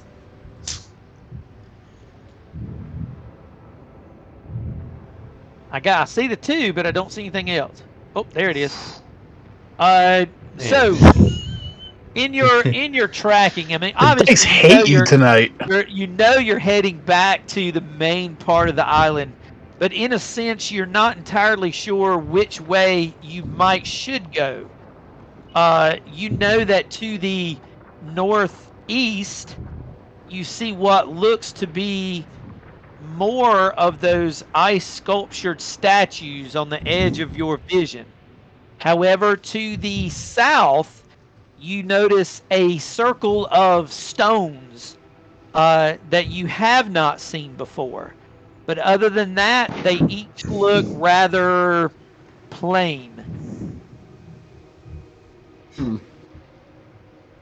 Which direction you would go, you're not entirely sure. You would have to actually kind of make that choice on your own. Does there seem to be any kind of hill around these stones? A hill on the stones, no. Like, are the stones around a hill? Because I think that they said that Arl's thing was elevated. Right. There is no mound or anything on this circle of stones. She was noted as being on the highest part of the island. Yeah, if you see Correct. these mountain ranges, we've come around here up north, Vigor. Or And the this- one that's directly north west. Gotcha. The raised area. Yeah, I think those meet at a point in the middle, so I was just going to go straight across, like straight east. Gotcha. Let's go 1, All right, let's keep going. 2, 3. That way Okay. we can kind of pass between the two.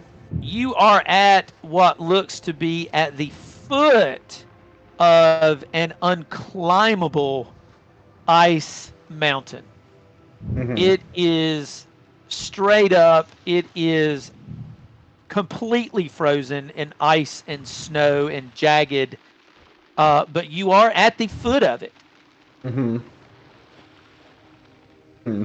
What makes it unclimbable?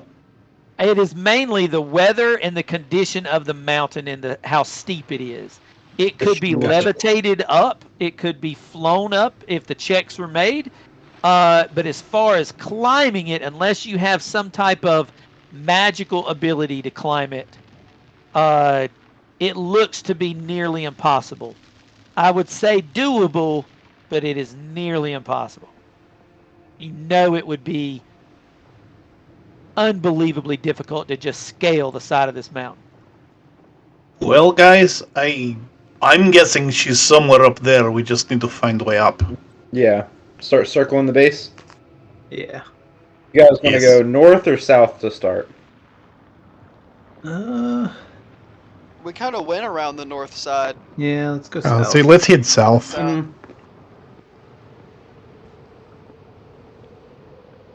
One. David, how high is this thing? The mountain itself, Yeah, how far is it to the top? if I go by the little calculating meter,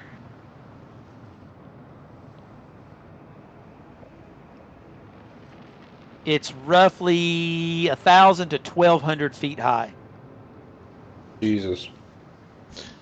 Yeah, that's pretty And that depends on like the spire, like the edge that you're at now is even a little higher. Like you could go into one of the inlets there in the middle and shorten that distance.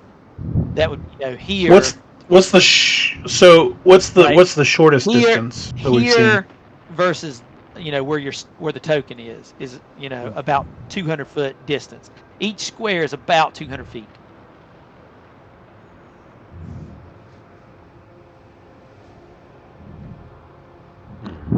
it's got to be a way up.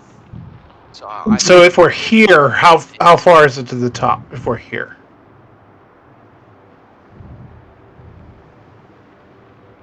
Between 800 and 1,000. jeez. Okay. Let's keep going around. I remember Yeah. somewhere As on you- the eastern part there were caves, so like if we Hold- can't find any we'll place, move you that'd back probably one be the over. best place. I'm Sure, gonna go read- ahead, David. I'm gonna read you something real quick.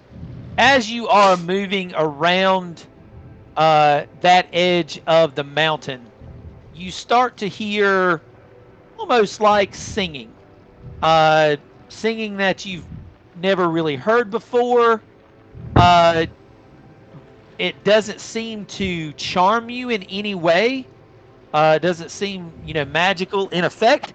But that row of stones and circular stones definitely has a singing to it. That something is coming from those stones and singing.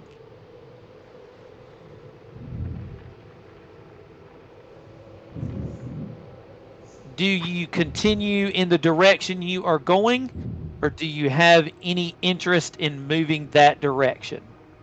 Sing back, Vigor. Yeah, see if you can match or figure out the tone. Battle of the Bands. Okay. I'll try to match it in tone and pitch and melody that and performance, sing baby. back to it. You've just answered the mating call. Great. Prepare for what comes next. You do not match I it. rolled a 2. You do not match it. You get close to it. It's a little bit off, but you don't match it, and you probably can't.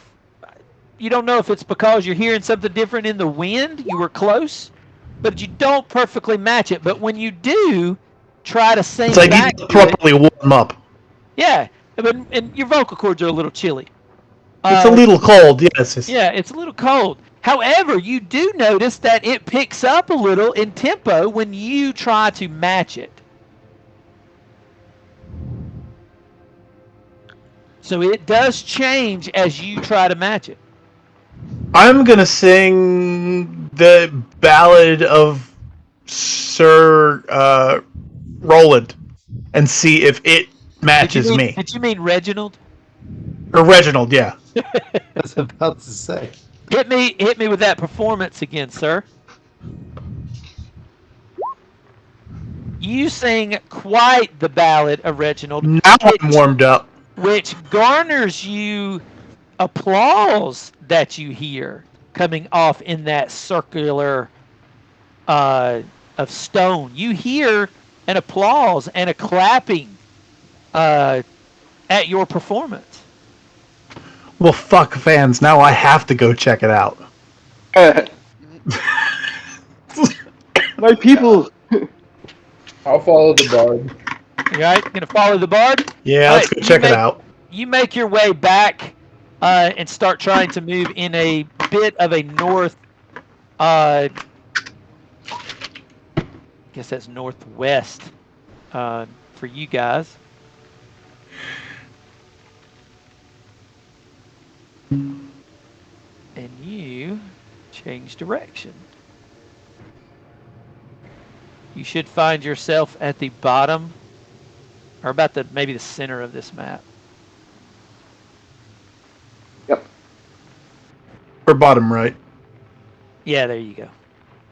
We can see a light source though, right here. Oh, is it wanting to show you everything? No, just this area.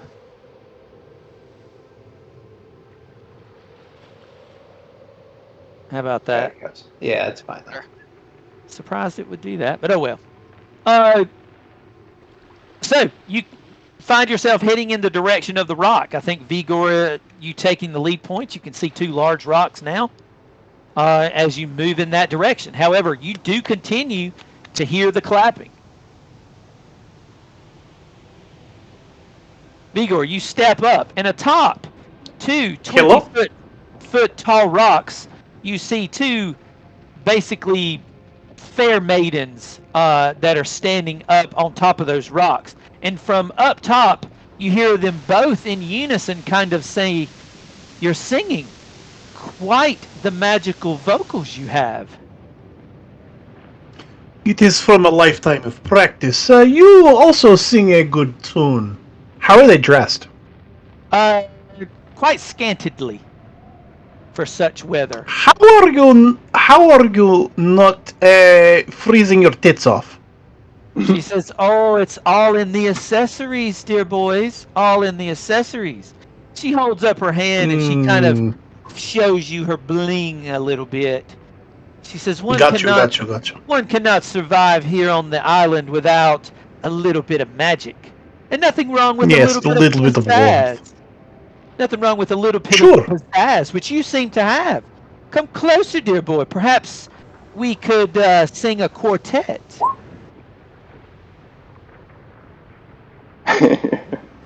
I'll tentatively move forward. Okay. I'll get closer. I'll follow. Vigor's getting some groupies. She says, Narcy, Mortal. look at these gentlemen. Oh, so strapping. And Darcy, what do you think of the lion? Isn't he cute? Wouldn't you just love to stroke his fur? Have you seen his hair? It's fabulous.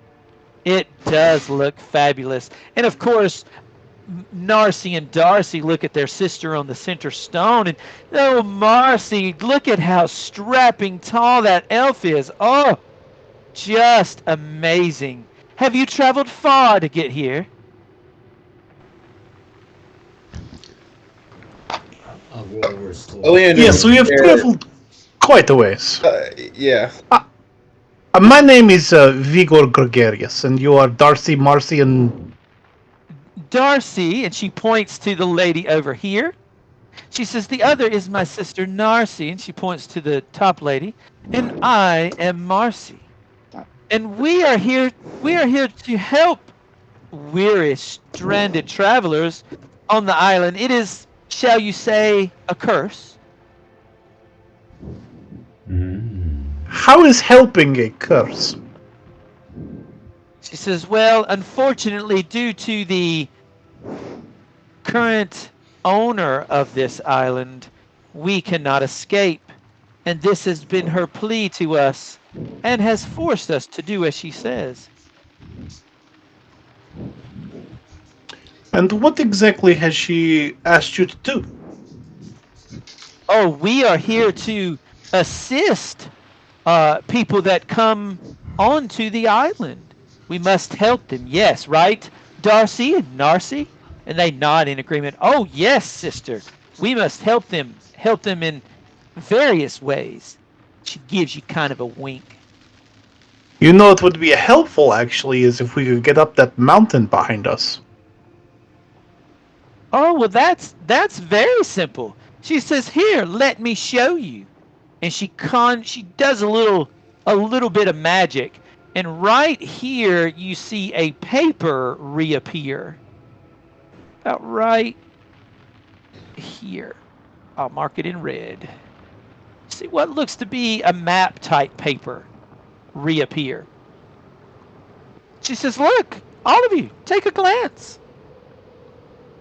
I'll Yeah. I'll go look at it.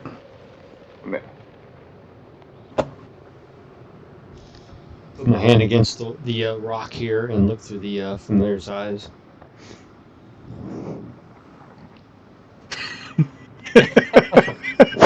Gonna look through it.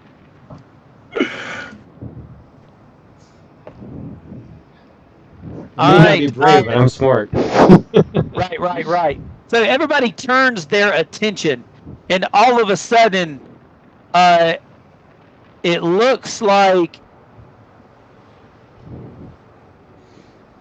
everybody. So, Uh-oh. let me clear this out. I'm not there. Surprise, surprise. What did you say we're looking at again? You're looking at a piece of paper that was on the Okay. ground. Our doom. And you go to look at it and kind of get together, and in doing so, when you pull that together,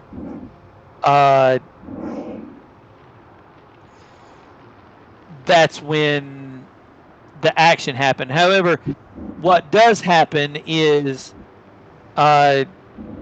everybody but Roland, gets that spider sense warning in their head. And so click your tokens. Let's get initiative.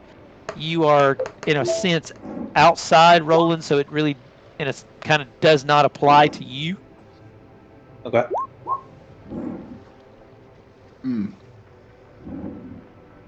Just some truly shitty initiatives. I rolled pretty good. I don't know what you're talking about. Yeah, you're the only one. I did pretty good for having a -1. I'm gonna How have can to. My I luck with rolled initiative. a .08. How is that possible? 0.0. It's That's a calculating tiebreaker. something off of your tiebreaker. However, I'm going to steal this, and I choked it because yours is the same initiative. All righty. Is that everybody? Is that everybody? What's your I'm assuming your dexterity is higher than mine, Dad. What's yours? Is 10. Yes. All right. All right, so with that, I sucked the initiative. However, what happened is you were suddenly warned of an attack, and so you were prepared as they started to cast some magic once all your attention was focused on this sheet of paper that instantly just dematerialized as if it was never real to start with. Ernest, you're up. Yeah. I think. I'm going to do an AoE effect, and I'm either debating on 2 spells. So I think we're going to go with. Yeah, let's go with. Let's do it. I'm going to go with Synaptic Static, and it's going to be. Static? Yep. So that is a 20-foot sphere. It looks or sphere. All right. Spend the spell slot. Yep. And it instantly stops. Oh. I mean, at the 5th level, so they counterspelled it. That's some shit. I guess I'm going to give Bardic Inspiration to let's go Eleander. Thanks, bub. Yep. And end my turn. You got it. Rolling.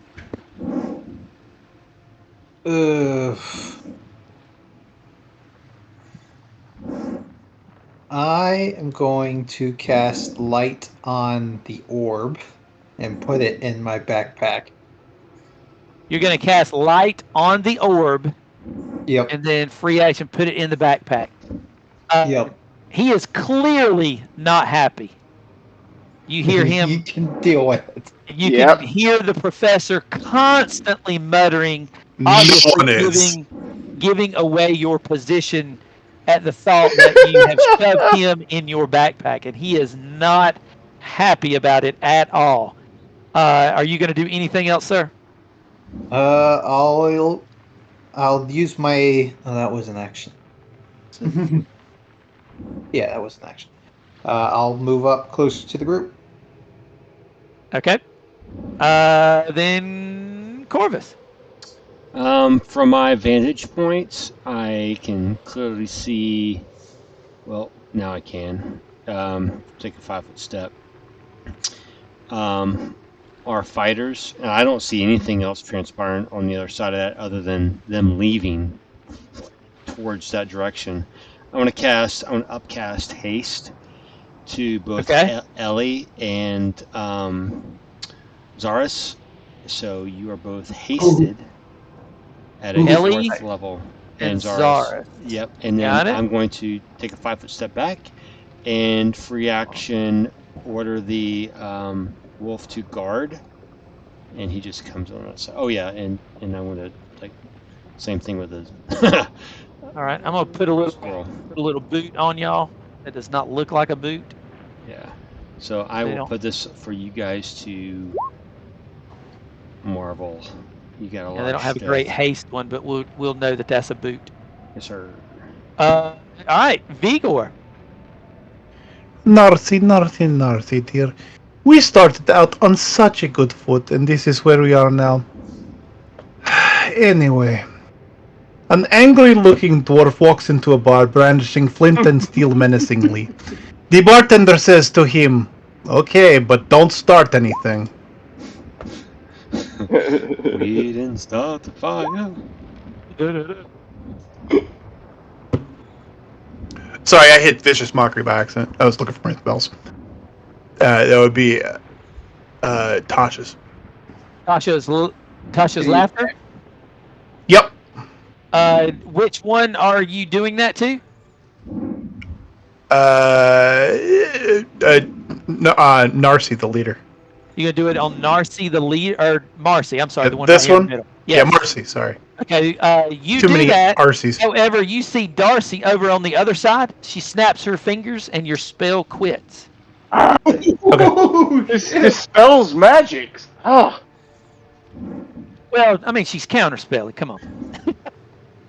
One of those. No, that's fine. Yep. That's a first level spell. She can dispel that all day. She did. Okay. The problem is when anything she else, dispelled sir? my 5th level. What? Yeah. Anything else, sir? You don't like my joke? No, I'll be good. You got Actually, it. wait. Let me. Oh. I'm gonna move.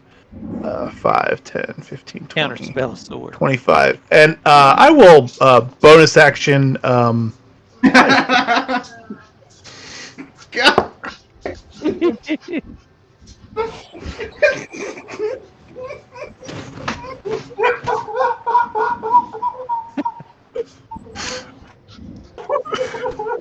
And I broke Zach.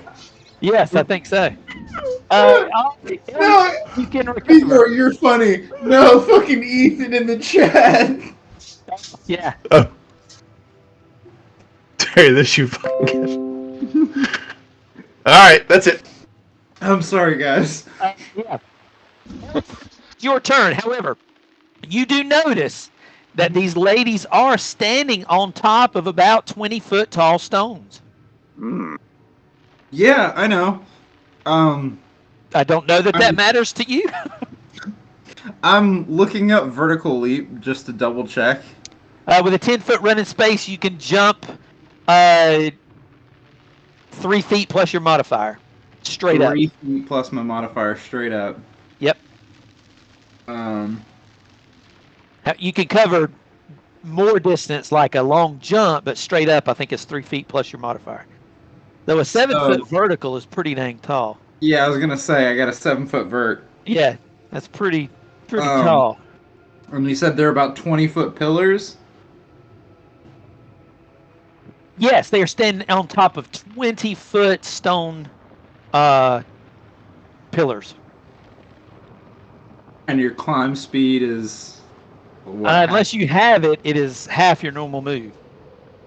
Okay, so yeah, I'll do with 7 foot plus my height. I'll do a running leap for the first half of the pillar. Yep. It's 15 foot to get to the pillar. Yep. So with a 35-foot move, if I dash, I have 70 feet. So 15 to get to it and 40 all the way up.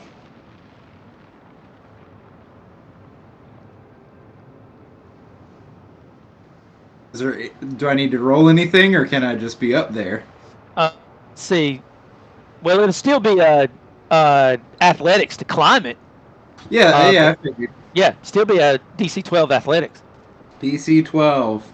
Mm-hmm. Look at that. I'm going to say you don't have any problem using your action to run up, jump up 7 feet. The additional movement allows you to climb to the top. Kind of dig the edge of my shield into the stone when I land, grab it, like those guys who climb pineapple trees in Hawaii. Yeah. Shelve myself up onto the top, and as I'm coming over, I kind of come down to crouch, and I'm going to 2 swift beatings about the face. All right, Zaris, you're up. But 3, because I'm hasted, and you get double move and the extra action. Gonna move. That's unfortunate. 35 to there. And I'm gonna have to dash to climb to the top. That is also correct. But Make that athletics, please. Yep. You used your action to dash. We're both Alien. hasted. We're both hasted. I don't know Oh, what that means. so you don't have to use your action to dash. Oh, No, no, I don't. that's Yeah, what that's right. double We did. movement. Okay, Yeah, you that's said right. action to Okay. dash. I was thinking you didn't have well, anything left. I No. forgot we were hasted. I normally wouldn't because it'd Nope, be nope. 35 to there and then Let- up, I've- but I forgot we were hasted. I'm gonna freeze you right there a second there, Zaris. That's cool. 22 and a 28 hit. It only does one. Huh? Oh, that's right, because he can I'm only take sorry, the I haste forgot. action, right? It says in parentheses 1 weapon attack only. Oh wait, no, yeah, never mind. I have 2 initially. No, You no, get never double mind. I'm thinking of movement something else. from that. I think it's Haste gives me a double movement, and then I have my regular 2 attacks and the haste action. Yes. attack. Yeah, I think yeah. that's right. All Yeah, you right, get an all 3 of additional. those are indeed hitting.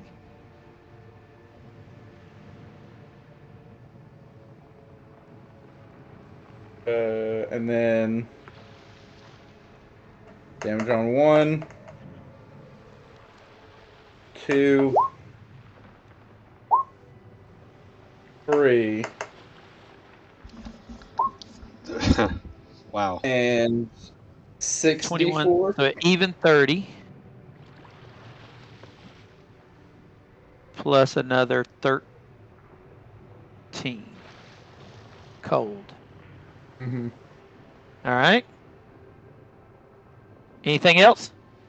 I think that's plenty. You got it. All right, now to use ours. Yeah, same thing. You've Yep. got a 60-foot move.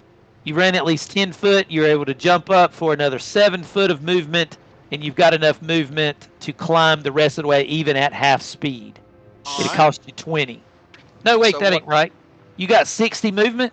I've got at double movement. I have 70 because I have a 35 speed. All right, let me do some quick math. You ran across 35, which leaves you with 35. You jumped 7, which still takes movement, leaving you with 28. As Short. long as I can get up there, Yeah, I don't you can really make it- care, you 'cause can I make don't it plan on by- going up there. You can make it by 2 feet. Go ahead. It's fine with me. I'm gonna. As long as I can get up there, I'm not really worried about it. I'm going to fighting spirit because I had to climb with one of my actions, right? Yes. All right. Then these last 2 actions are gonna be to hit, and I'm gonna fighting spirit both of them for advantage. Both hit. For 27 and 18. There you go. And then that will be my turn.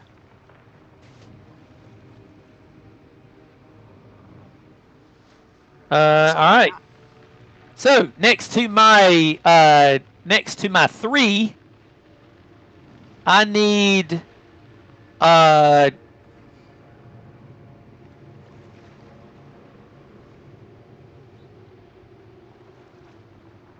how many do I have here?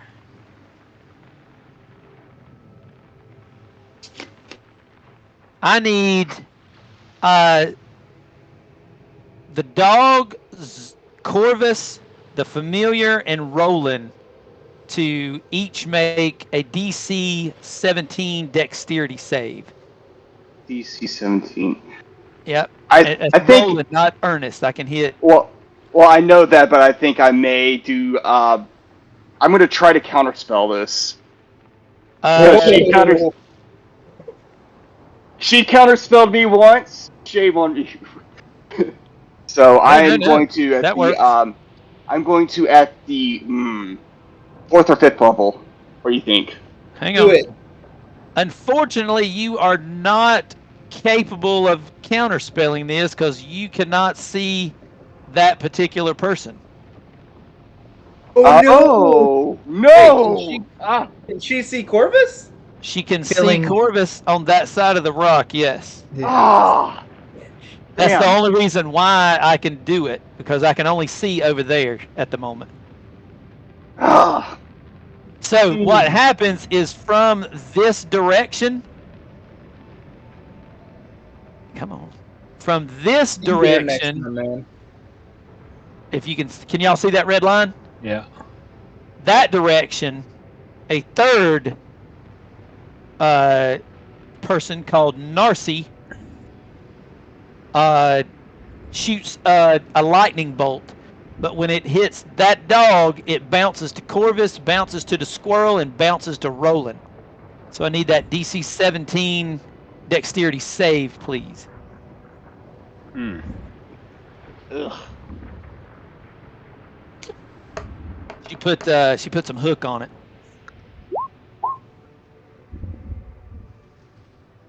Corvus is gonna make it. I got to roll for the dog too. Technically yes.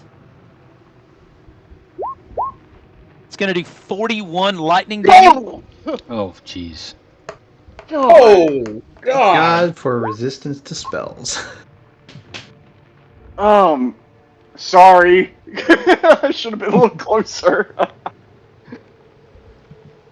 God Damn. damn. How much So total? it looks like everybody took 20. Yep. Squirrel's Corvus. dead. Yep. Corvus rolled.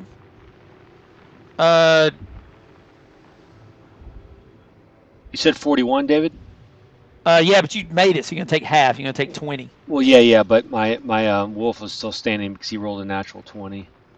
Oh, so he took 20 as well. And I need you to make a con save. Who's he? Corvus. You Okay. for your concentration on haste. Yeah, I knew that was coming. Well, it's half as much or 10, right? Right. Yes. I mean, it's still just You have to beat a a 10. DC 10. You got it. Baby. Hell yeah, I do. Look at you rolling the big numbers tonight. Dang, look at all this green. Rolling down the highway. I think he stole all your mojo, Eleander. I'm fine with that because if I drop haste right now, I'm kind of goozled. It's not my mojo, baby. Delete that. All right, so that was Narcy. Now we are going to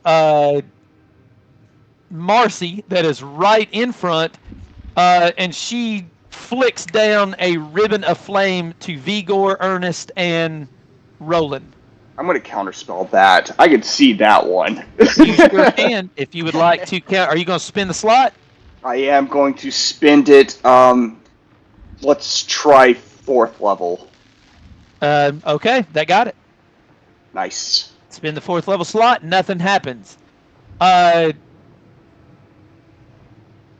Slick over there next to you, Zaris. Yeah.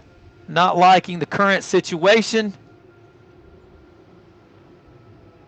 She vanishes, reappears right here.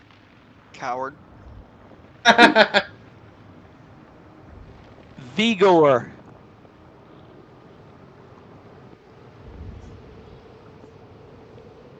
Yo. 23 will hit you, which is her fire bolt.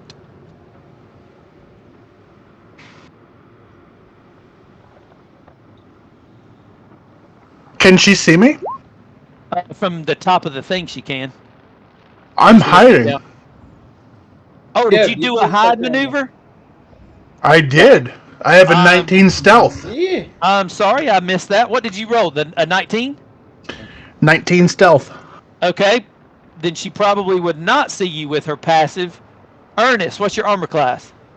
20. Then she's going to hit you with 14 fire damage.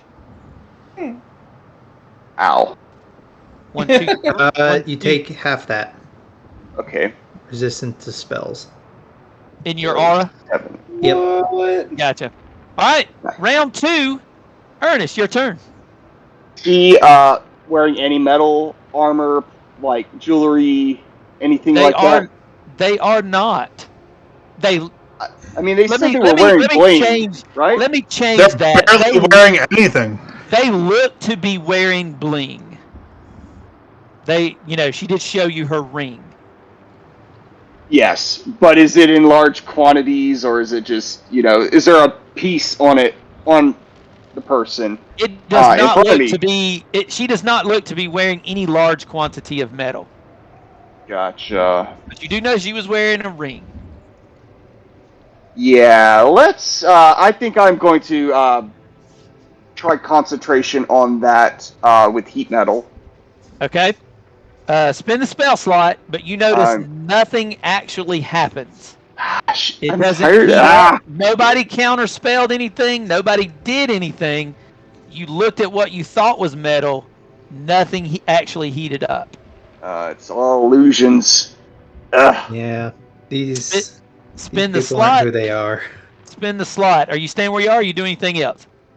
I am going to give Bardic Inspiration to Roland. Bardic Inspiration to Roland. Roland, you're up. All right, how tall are these stones? Sorry. Nice. The ones at Vigor and you are 10. The one with the blue, this one is 10. The tall round ones are 20. All right, I'm going to Misty Step on top of the 10-foot tall one. All right, which one you going to do? Just ping it for me and I'll, okay. I was about to say I'll remove the lighting if I need to. What's the add-on that you have, Alex? That has like gifts. What's the add-on that you have that like adds? So if you put in a Gravity specific, like it's in Roll20. If you go to your spells and in the description, you can paste like a little coding thing and then attach gifts to them. That's pretty good. Interesting. And Gravity then I'm falls, going love to it. take 2 swings at this one. Okay. Okay. Neither of those are going to hit. Ooh. All right. I think that is it. Corvus, Yeah, you're is it. up. I'm going to look over my shoulder to the pup. Go ahead, buddy. The what you call it? The Bardic Inspiration on the 16. Yeah, roll it. It's D8, right? Yep. All right. That So is 22. That is gonna hit. Yeah. All right. And where is it? Oh, right. It's there. So 15 damage, and I'm going to level 2 smite it Okay. for 20 radiant So extra. it's gonna be 15 damage with 20 radiant. Yep. That's pretty cool. Very cool. Corvus. Over my shoulder and Infernal, I'm going to tell the puppy, attack. Let's see, 5. Release the hounds. Yeah, so it moves 50. So what kind of check do I need to get to jump up there? Are you just gonna try to climb up on this tower? Well, I mean, he's a dog, so he's going to try to jump up there. He's gonna try to jump up on the tower where Eleander is? Right? Yeah, right there. That's the. Yeah. Yeah, he would have. I mean, he would have no ability at that distance to make a 20-foot jump. Okay. Well, I mean, along with no climbing 20-foot speed. vertical. Yeah. Yeah, I mean, it's a 20-foot vertical. yeah. Leap. So role playing wise, I mean, Corvus wouldn't know that, and he just does what he's told, and he right. Flanders, he can't do anything else. So, and then I'm going to take a 5-foot step because Bottom of that pillar. Is his name Flanders? You said? no, he's flandering on the side, Oh. or That's funnier, floundering. Yeah. Get him, Flanders. And see, I've already got hit by lightning on this side, so I'm going to take a 5 step, 10 foot, 15 foot. Okay, now I can see stuff, and I'm going to cast slow. All right, on who? Actually, no, I'm not going to cast slow. I'm going to. I am going to cast create bonfire on this chickadee right there. All right, what is that save, sir? So yeah, it's a DC 17 dexterity burn. DC 17 dex. How about I make a 21? That's fine, but you're gonna have to do that next turn too because you're about to crisp, lady. Okay. And then that's 15, so I'm gonna go back around the corner. 20, and my familiar's dead because I'm pretty pissed off. All right, and that's it. Vigor. Vigor is going to move 5, 10, and go. You know, you're not really even that pretty. Ooh. To her. That is harsh.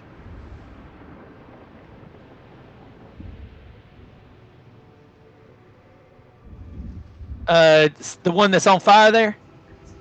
Yeah. As a note, Vigor, I love how you've gone. Gonna make it. We're gonna fuck him with an ape dick. Damn. You know what? You're not even actually as hot as you think you are.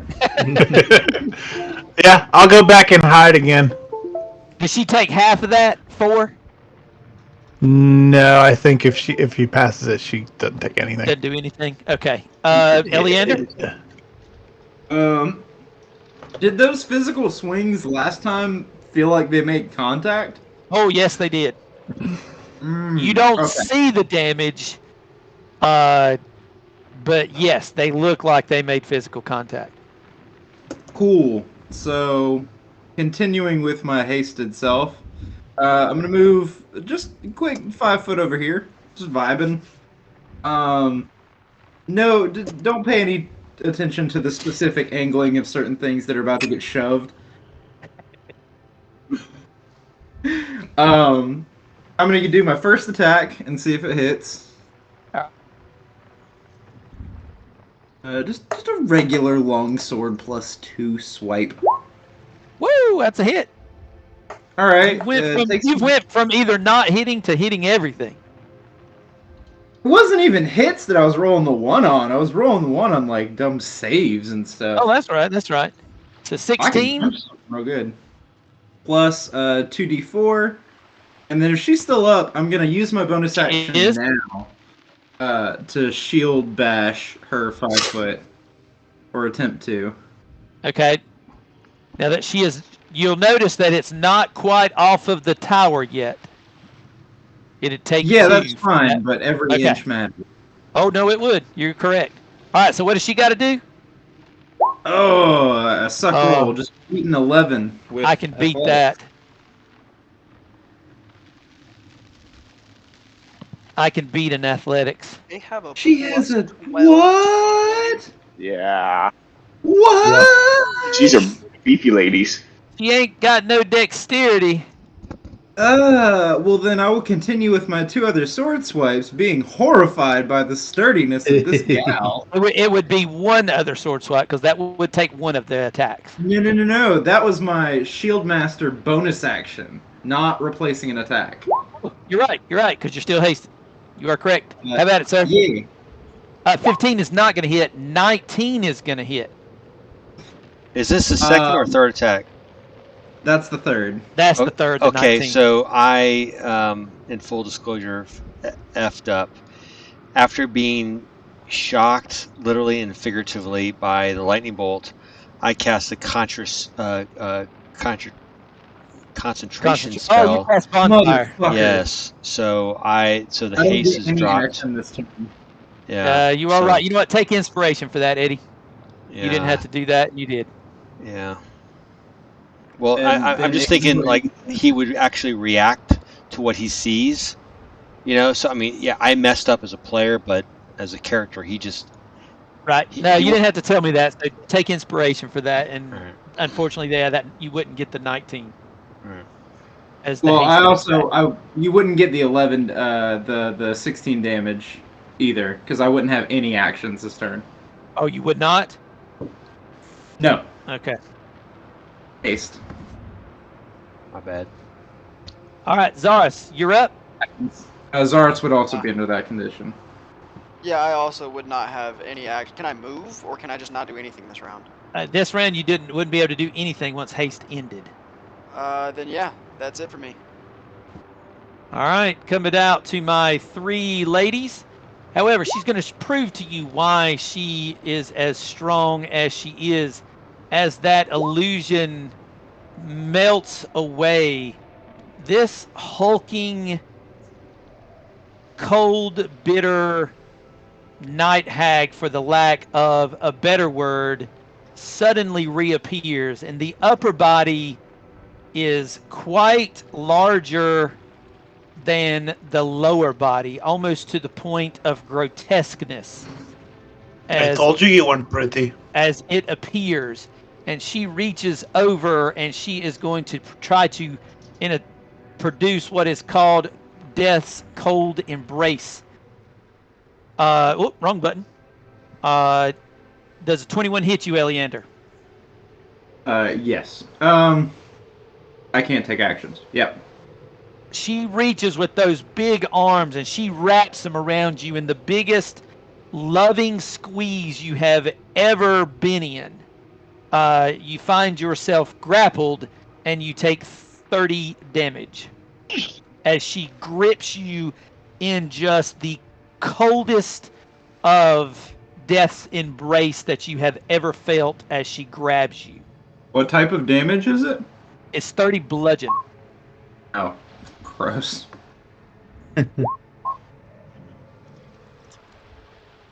My chick on fire, taking the bit of fire that she's got. DC 17 Dex. Should she try to leave? Is it at the beginning of their turn or at the end? I will put it up there for all to read.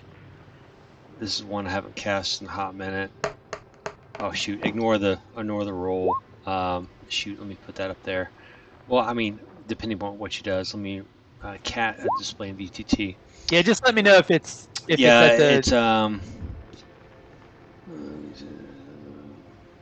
Okay, so on a turn it ends its turn there. Okay, so it's at the end of the turn. Yeah. All right, so all of a sudden she disappears, reappears on the other side. Eddie, she's going to smash you with her fire bolt. You're going to take 11 fire, sir. Okay, so I'm resistant to that, so I take 5. She, again, misty stepped across the way and fire bolted. Okay.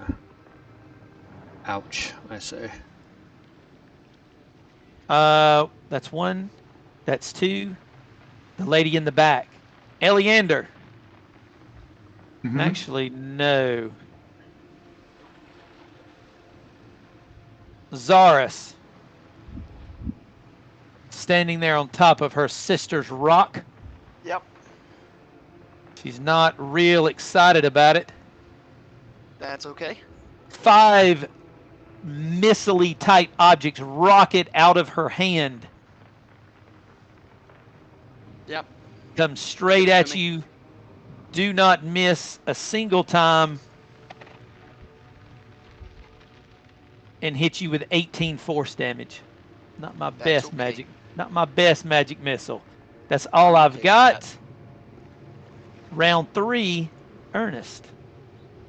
Yeah, I think I'm going to expend 3 charges on the Fragment of the Sun, and we are going to put a fireball right on her so it doesn't hit Corvus.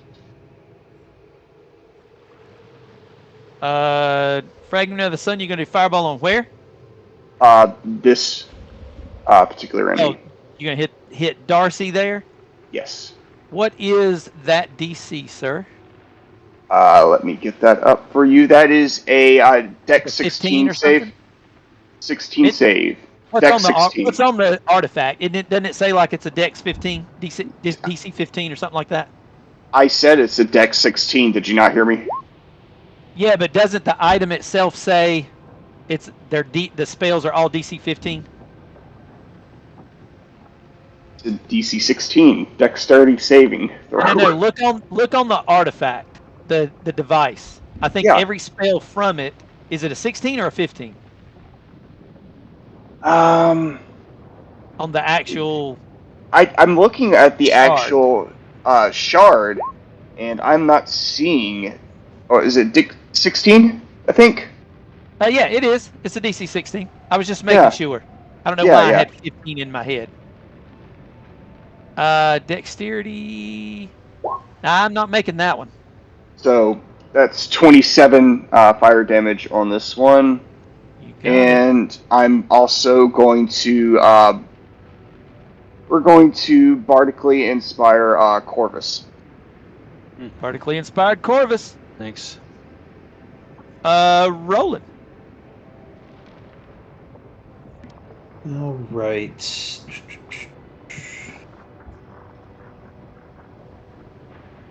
I'm just gonna spend the time giving myself 20 lay on hands and heal myself for 20. I guess I'll hop off or climb down the rock as well. And that'll be my turn. You got it. Corvus. How high is she from me? 10 feet. Okay. So I can move without attack of opportunity. Yes. All right, cool. Which I will. But before I do that, so the wolf is going to continue its charge with attack.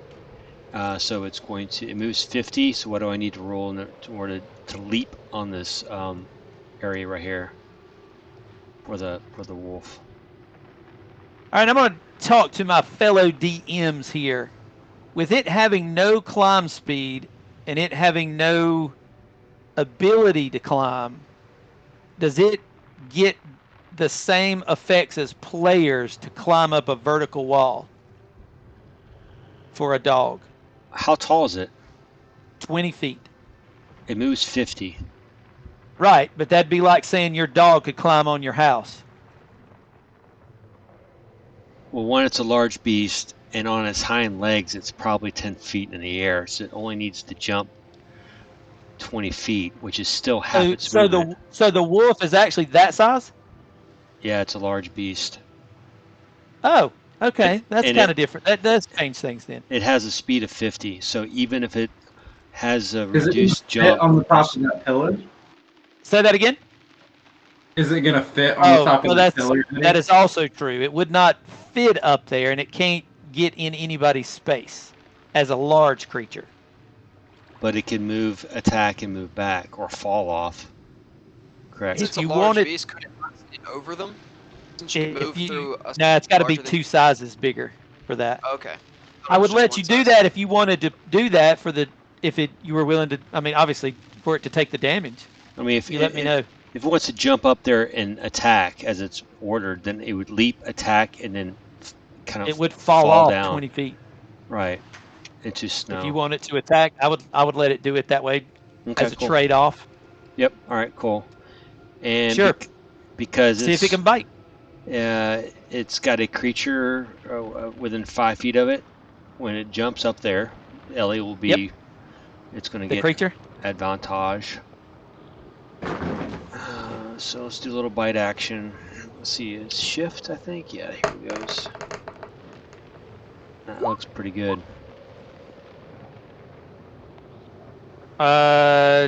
Yes, 23 hits. 23 for 8, and I think it's got, if I'm not mistaken, creature must succeed a DC 13 strength saving throw or be knocked prone. Strength save. Strength saving throw. Yeah, that's what it says. Yeah. Whew, gonna make it barely. Okay, so it flops down. So it will take 8 damage from the fall, but it is still there. Okay, cool. Yeah, it's still there because he's got some hit points. Okay, so that's its turn, and I will subtract that 8 in a hot minute. Sure. Corvus like. Yep. Corvus is going to get the heck out of dodge. So I have to come around the corner in order to survey what the hell's going on. 5. What the hell's that? 10. 15. I'm not gonna stick around anymore. So now I'm gonna cast haste again on Ellie and Roland, and at a 4th level. Take that off of my sheet, and I'm going to continue moving because that's what I do. 5, 10, 15. So, hey, buddy. I almost pal. hate you said what level out loud because she is going to counterspell that. Okay. I will remove the correct spell slot but she is going to counterspell it with a 4th level. Okay. As long as you take it off your sheet, I'm good with that. I am. Right here, sir. The spell slots are coming off. Forever, all 3 of them. Either way, I'm behind cover, so. You got it. Vigor. Oh, yeah, Corvus. First, these women, they make stew out of people and they feed it to me. Next thing, they are beautiful, then they're fucking ugly. This is some bullshit. And I'm gonna go 5, 10, You think 15. that you don't find that pretty? And I'm Oh, just gonna. man. Vigor. I'll show you how pretty I think it is. I'm gonna shoot at the fucking face with a crossbow. Which one? The one on Ellie. Have at it, sir. That's a 24. Yeah, that's hitting. Nothing I can do. And that's a sneak attack because he's within 5. So that's gonna be 14. And 5, 10, 15. You know, Corvus, this is some bullshit. As I hide again. Eleander, you are in That'll the be my grip. turn. Sure. I'm grappled. Doesn't prevent me from attacking, right? That is correct. It does not prevent you from doing anything but moving. And as long as I'm attacking her, I don't get disadvantage or anything, right? No, you do not. Grapple literally Ooh. just makes you stop in your movement. Everyone here's seen the very first episode of The Witcher where he kills the spider, right? Oh, yes. Cool, you guys. Love that show.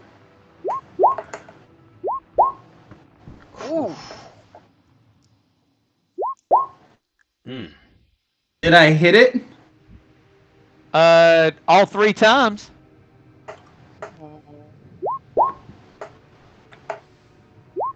A 9 is minimum damage, by the way. I'm very upset. And we're gonna hit the 6d4, and we're gonna lay at least 1 smite on it. Sorry, I did it twice. Here's number 6. So 10 plus 11, 11 ice damage, and we're gonna hit it with a 4th level smite as well. All right, so I'm seeing 19 damage. 9, 10, What? 10. I'm missing something. Why did you roll 3 times again? 29. Sorry, you roll- I hit the roll 4d4 twice by accident. No, So no. it's Why 10 did you and- roll the longsword 3 times? What have I missed? I swung 3 times. Do you have 3 attacks? He just hasted me again. No, he got counterspelled. Yeah. Oh, well then just the first 2. Okay, so it's 19, and then Plus, Plus 11. if you go by the dice rolled, it Sure. wouldn't be 11 because that was with 3 hits. It'd be 1, 4, 2, 2. So it'd be 9 extra ice damage. 9 extra ice. Got it. And then a 4th level smite Yep, give me is that going to one. be... It's 2 for first level, and then 1 for every level after. That'd be 5d8 total. They are considered fiends, so add that extra 1 on there. So 28. It's going to be 28 radiant. Ooh, she don't look good. Like literally does not look good. No shit. This is what I've been saying. This checks out. And then can I use that bonus action Shieldmaster feat to shove her off of me? Because wouldn't forcibly moving her break the grapple? It would break it if you can succeed. Sure. She's got 3 more than me, but maybe I'll roll good. Can't hurt to try. Roll a 5 or less. Oh No. Her arms literally, when you tried to smash her with that shield, gripped you tighter, I think. I literally think she gripped you tighter. All right, Zaris, you're up. Well, Zaris ain't worth a damn in this situation. So, he's Damn. gonna lay his great axe on the top of the stone. As a free action, he's going to pull out the heavy crossbow that he carries. Yep. And shoot the hag that is hugging Eleander. That's right. Not today though. That will hit on the money. Whew. For 9. 9. They're Bruce piercing. Willis.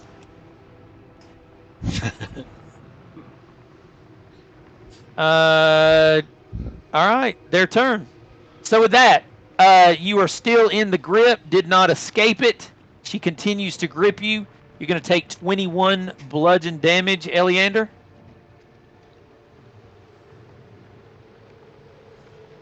Got it. Narcy from the other side. I need Ernest. Now I need all of y'all are within 20 feet, so it's going to blow up and hit all of y'all. I think. Well, you can go ahead, but I need the 4 of you to make. I'm a sorry. save. Did you say blow up? Yes, I Sounds like did. a fireball. It is if I bring it out and show it. yeah, I think I'm going to go ahead and try to counterspell that. Where's it coming from? Darcy, right here on top. The This blue. is her first round. Yeah, first round that she did not have to Well, because do anything different. the Vigor should get some partial cover for his saves. He's on the other side of that. Gives you a Well, dex bonus if it happens. right, but apparently it's not happening because he's counterspelling. Correct? Correct. I am going to. I think was it lowest is 4th level. So I think. No, I did it just at regular level. Gotcha. So it'd be a 3rd level slot if you're doing it. Yep, we're gonna go ahead and do that. All right, take the slot off of there. Good deal, preacher.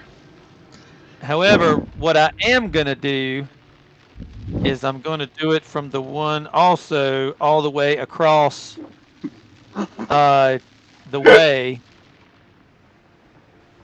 Which way? The one that is way up here to the north that no Okay. one's touched yet. Okay, so Vigor and I both get a saving bonus. Yes. Which will be a plus. I think +2?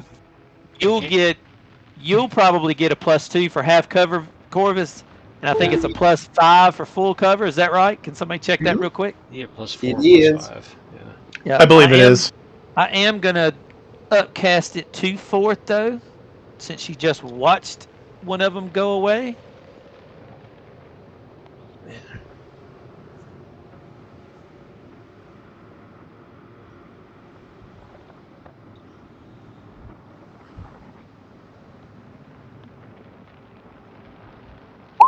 It's not great. It's gonna do 24 fire, What's the DC? 17 Okay. That's a dex check, right? It's dex Yep. saving throw. deck save, DC 17, And we're in the aura too. And +5. and you'll get another +5. Corvus makes it. It's a 31 then. Woo! Nice. And what's the Okay, damage? so I'm against the rock so hard.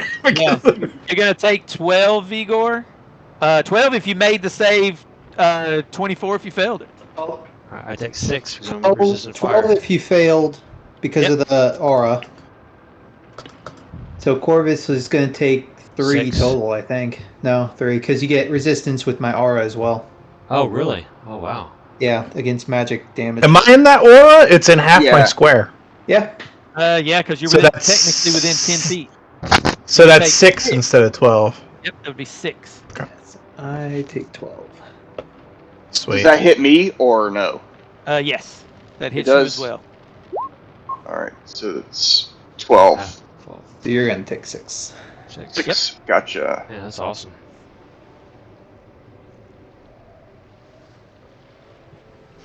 Yes, thank you. It's fucking cold. That warmed us up nicely. That it did. Let me see. That's 1, 2, 3. That's everybody. Round 4. Ernest. Yeah, seeing that Eleander is pretty much at death's door. And is she like right on death's door as well? You have no idea.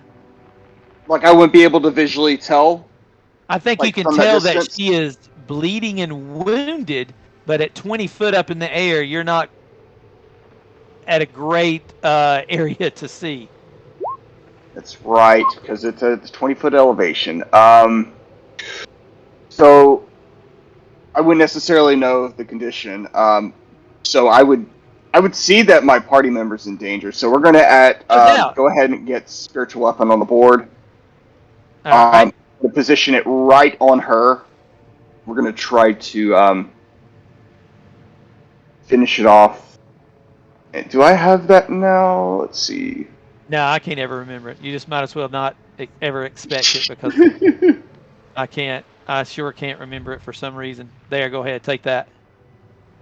Where's it at? I don't. Right there above you. I don't see it.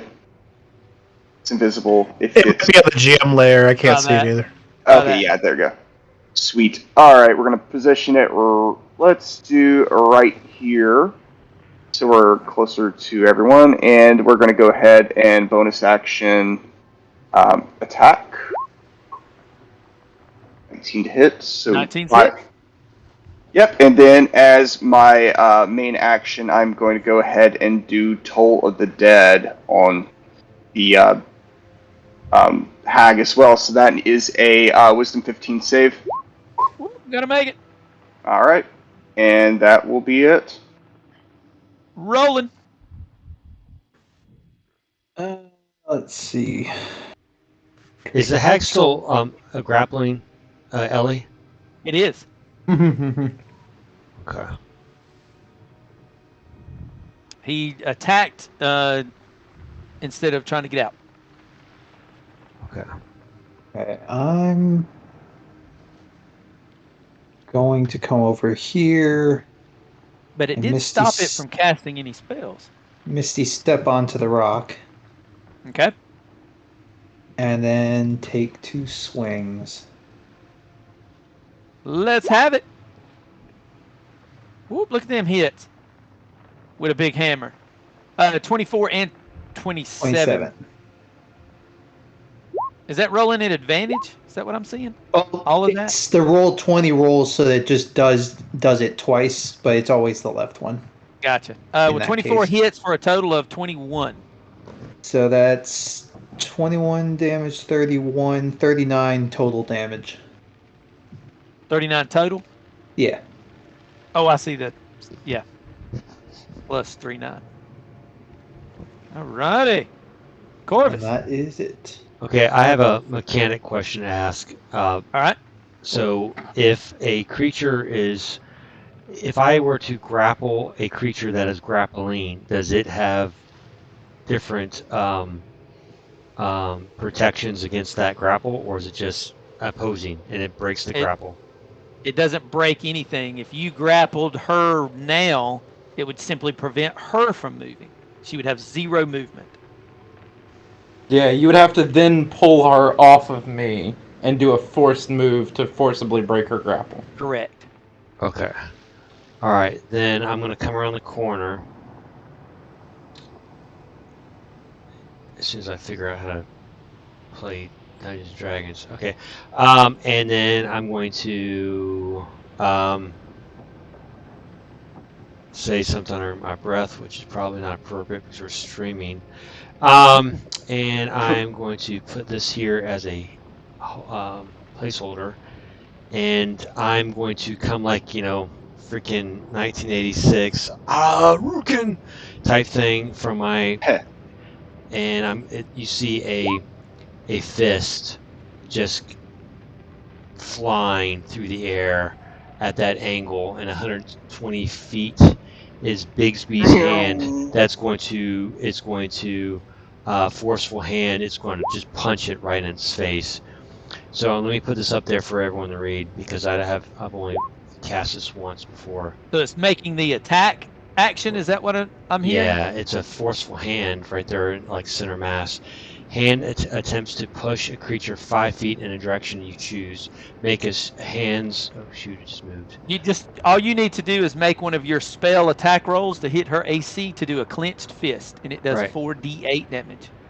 Roll to hit, sir. No, I'm doing the forceful hand, which is midway down. Oh, you're pushing a creature, not attacking. Yeah, and if it's, it's medium or smaller, I have advantage on the check.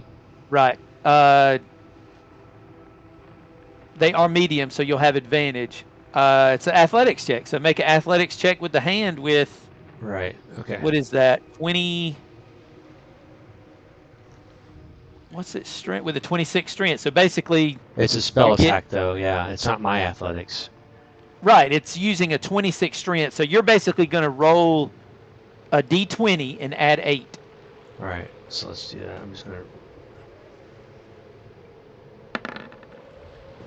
Is the hand a concentration spell, Eddie? Yeah. It is. Oops. Okay. So Then haste. 9. Oh no, I get counted. What? I'm completely confused at why you rolled 2 d20s. Because I have advantage for if it's medium or smaller. Or. Oh, I got you. Yeah. So advantage would be 6 plus 9, so you technically would have a 15. Right. So now it's flying off. Right. Obviously, she's going to try to resist that. She's going to resist it. So at the moment, nothing happens. It did not shove her off or push her. Okay. As the forceful hand. Now the wolf is going to jump up there again and do the same damn thing. Yes. All right. So it's going to jump up there and add advantage because it's within 5 foot of a good guy. Yep, roll to hit. And it's probably gonna fall and die. Maybe not. Maybe not. Let's see, dire wolf. Let's see me rolling. Right. Ooh, that looks nasty. Yeah, 23 hits. For 10. For 10 damage. Well, believe it or not, she cannot take 10. And then I fall down, so what I do? 2d6. 2d6, so he will take. Oh, 12. Yep. He does die. But his gone. last breath, he took her out with him. Yes, sir. And I'm pretty freaking happy with that. And I'm just going to do what wizards do. And I'm going to actually lay in the prone. I have no idea what's around us, so I'm just going to lay in the prone. You got it. Vigor, you're up. Come to the north, they say. It'll be fucking fun, they say. Hags will turn into beautiful women will turn into hags, they say. I'm gonna shoot her with a crossbow. Shoot her with a crossbow. That is not going to make it, sir. Fucking thing goes off wrong. Alright, that's me. Eleander.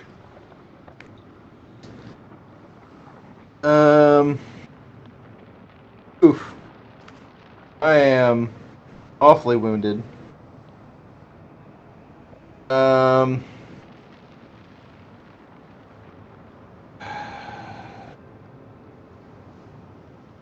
I'm going to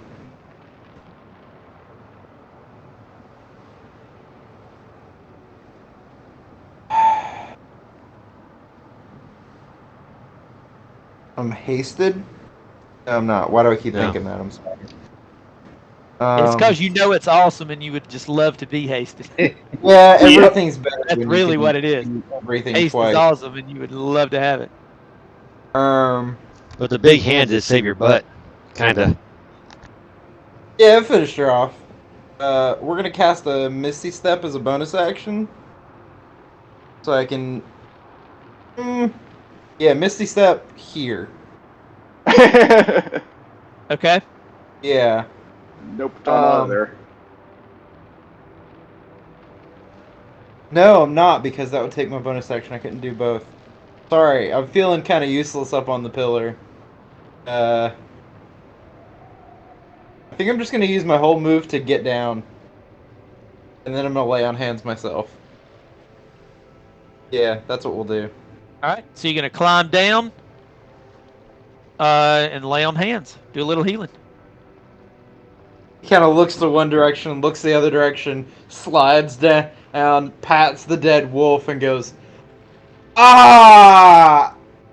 Ouch!" Zars, you're up. Alright, Zaros is going to do the same thing, just fire 2 crossbow bolts You shooting Darcy on the right or Narcy up top?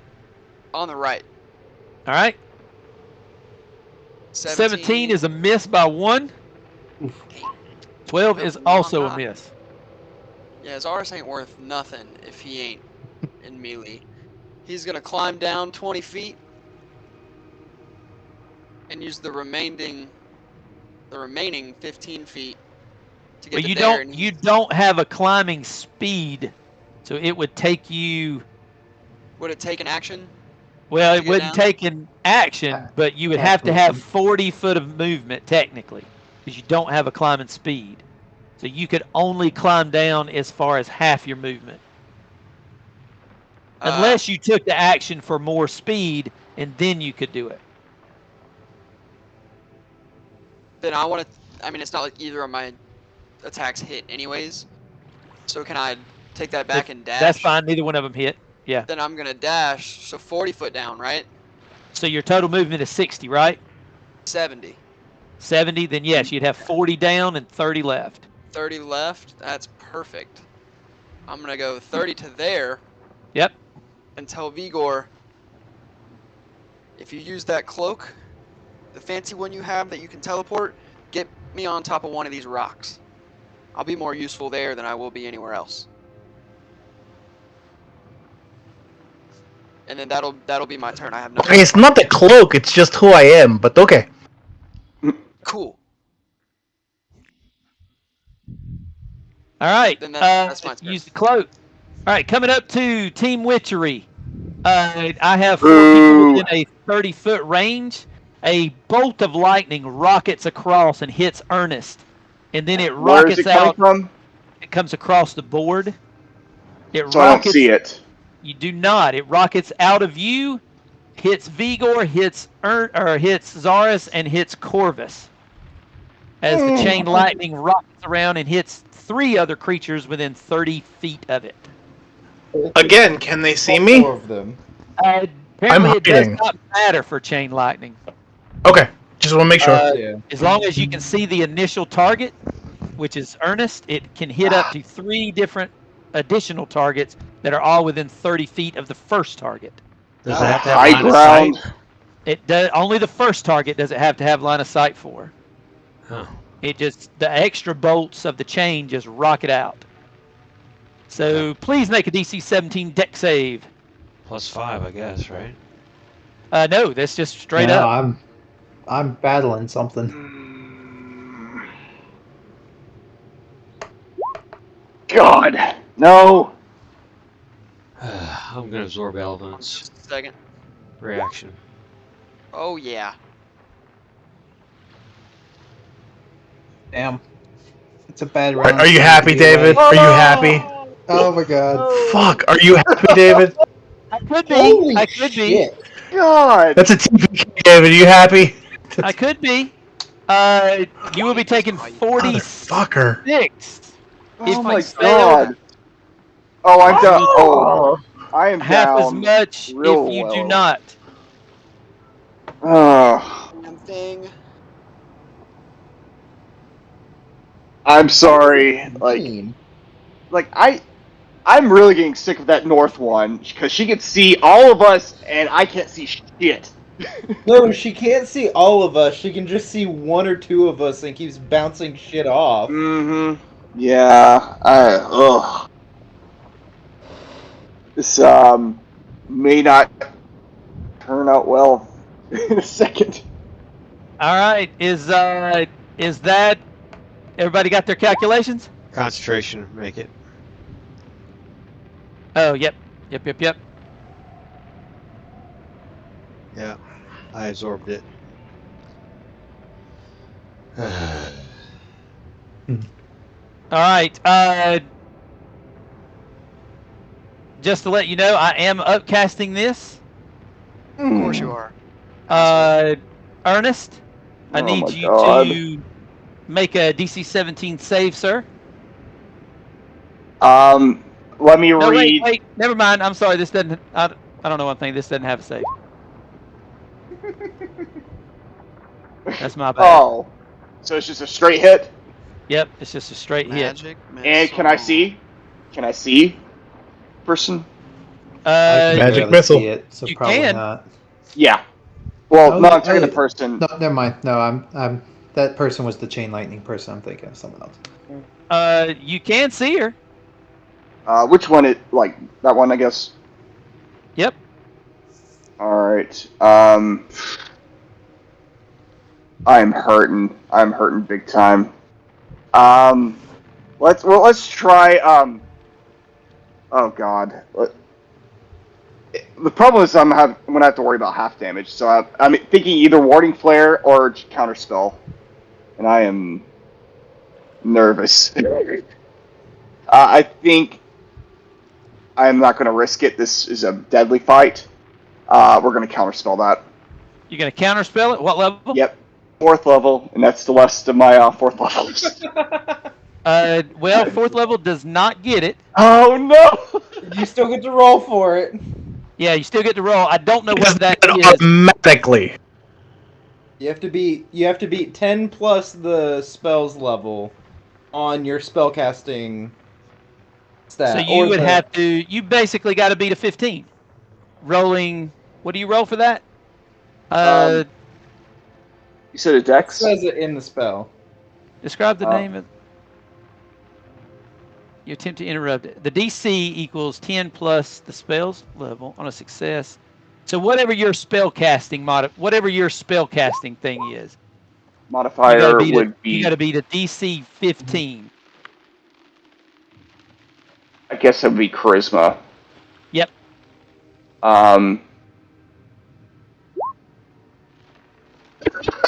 No. As a reaction, though, could I? Counter spell right. is your reaction. Yep. Yeah. God, this So sucks. you're going to take 15. I'm down. Okay, I need you to move down to private room number 1. Oh, We all meet Why? Ariel, don't we? oh, need you dear. Counting on this Jump fate. down to private room number 1. Look how fucking happy David is. Well, we are in private room number 1 right now, David. I'm sorry, Yeah, private 2. I got This this is what cool new happens when we mechanic. All you waste gotta do is See you later. Worshipping a walrus. All you have to do is die. Yeah. Moving into round 5, Ernest, I'm going to handle Ernest. Roland, think about what you're going to be doing coming up. Let me do this real quick and I'll be right back. God, why the preacher? At least it's quiet now. All right, Ernest, are you going to go after the preacher? Heal him. And this is the one that is down. Oh, I'm sorry, Eddie. No, what I'm gonna do. Eddie, is Corvus going for the preacher? Right. So what I'm gonna do. So we got to revive him. Right. I am going. Well, I want to, but I want to kill whatever this is in front of Roland. So what I was going to do is I was going to fly over here to this other rock, and as I was flying over there, I was going to use the Bixby's hand and grapple that thing. So, or even push it off. But I mean, I could heal him as well. Because I say, can you pop him up? Because then, because I think that Ethan had a good idea. I can dimension door us to that other rock. I just And think leave him Doris there ain't to worth fuck him nothing up. If he ain't in melee. Yeah, no, I think that's a good idea. He's got. So I'm thinking if we could pop Ernest back up. R1. Yeah, Like if I the can get you Rime here. The only issue is going to be is that bitch is going to Misty Step, and then I'm going to be stranded on that rock again. Well, here's the thing. She can't Misty Step until her turn, and if I see you guys Dimension Door onto her pillar, I can Misty Step up there and hit her too. You've And just I don't gotta think she fuck can her take up. both of us way up. Because Because after I dimension doors, I'm climbing the fuck down. Oh no, I 100% agree. That would be the best decision. That's not your area of expertise, but I know my area and then I'm gonna. crossbow. I think Zach needs to go north though. He's already halfway That's what there. I'm saying. If we We're both both. hit That's the what one in I the think. north, We're both going north. I think Eliander's gonna go up there, and then we're gonna one Vigor's turn gonna her. dimension door me. And I'll Yeah, still we're because I could. hit if I have to, but we will one. I could circle back and keep shooting crossbow bolts at the one that's So- in melee with Roland. I have D door Eddie. as well. Eddie, I have a question. Sure. Could you try and use Bigsby's hand to knock that bitch prone Yes. on your turn, and then Eddie, and then Vigor dimension doors me on top of the rock, and then Eliander does whatever he does to get up there, so we have advantage to hit her while we're up there to make it more likely. And that we still can hit leaves you prone, or still leaves you free, Corvus, to try to heal Brandon and get him back Exactly. up. Right, right. Yeah, you're right, because it's only a. Let me make sure it's an action or bonus action to move it. It's probably bonus action. Bonus action. Yeah. So yeah. Let me make sure I have it memorized because that's something that I sometimes keep, sometimes I don't. Curative restorative pulse. I do. Yeah. Well, don't you have potions too? Don't you have the potions in the bag? Yeah, but I mean, I can move there. Oh shit, I'm prone. I gotta stand up 15 feet. I said I was prone. Wait, long strider, and that will allow me to. Then you won't have enough action economy to do it. Yeah. And I think long strider's concentration, isn't it? No. Is it not? Strider. No. No. All right, Roland, you see Ernest go down. What you got going on, sir? I'm going to try 2 attacks on this one. 2 attacks, 18 AC. Both of those 3, are 25. hits. Here we go. Get him, Roland. Does 20 kill? 20 would make it 127. No. Okay, then I'll do that with a first level smite. 127 will get to 135 and it's dead. Okay. Thank God. What's I'm going to The The one that Roland was fighting. Oh. walk or go over here and climb down this side of the dome. That'll be my turn. Yep. Corvus. Oh, okay. Let's see. Yeah. I'm going to get from the prone like a dummy. So that's 15 feet. 20, 25, 30. I could do a bonus action, then a spell. As long as it's as long as you Cantrip. have the ability to do something. Like if I were to do Misty Step. Yes, that's a Misty bonus. Step is a bonus. You could Misty Step as a bonus action spell. That other spell you can cast with your action is another cantrip. That's not that. Yeah. That's Anytime you do a bonus action spell, the only other thing you can do is a cantrip. not- yeah. Yes, sir. That one always gets me. Let's see. Let's see, 15, 20, 25, 30.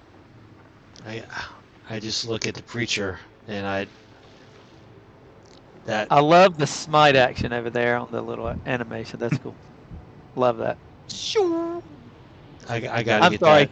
No, you're good. I gotta get that Bigsby. I gotta get that Bigsby's up and running because I don't even think I have a cure potion to pour down his throat. So,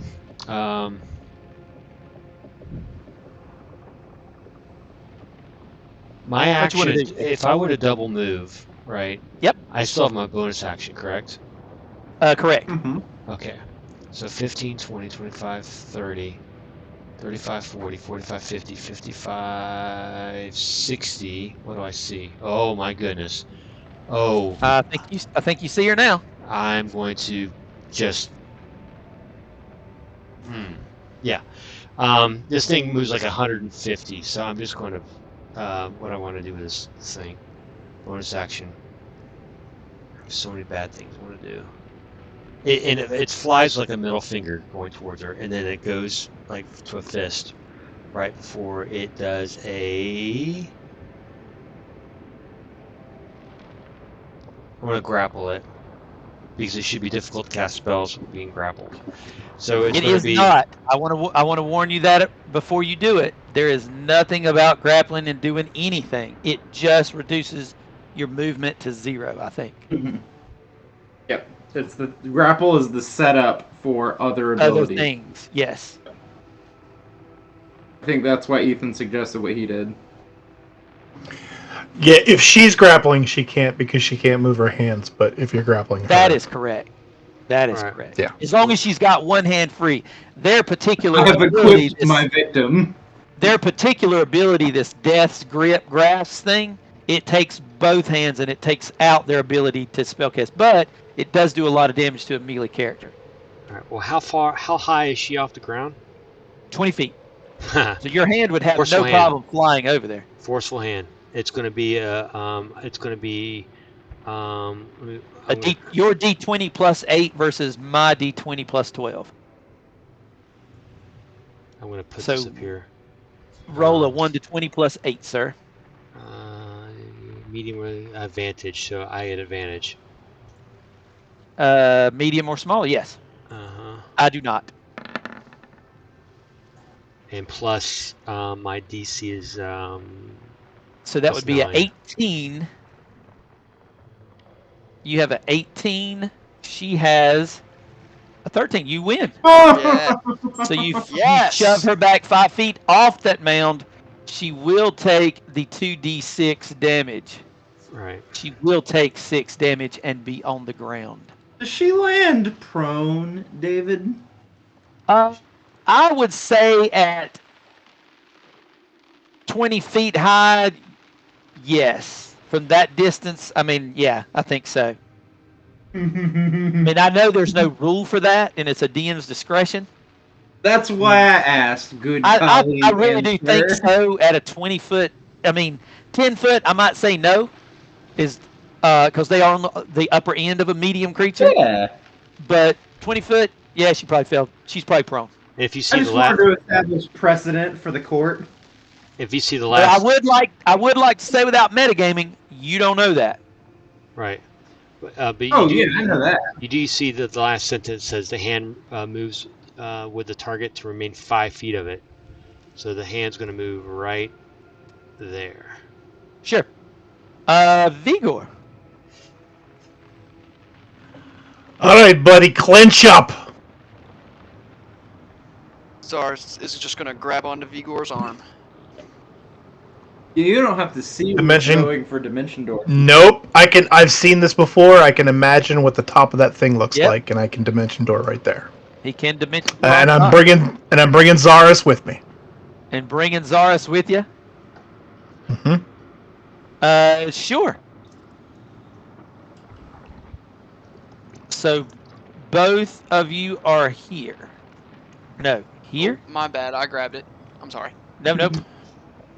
Yep. Okay. And then I am going You to. do see her 20 feet below you. Yeah, I see her. Yeah. But that was my action. So I'm going to use half of my movement to get down. That'll be 15. Well,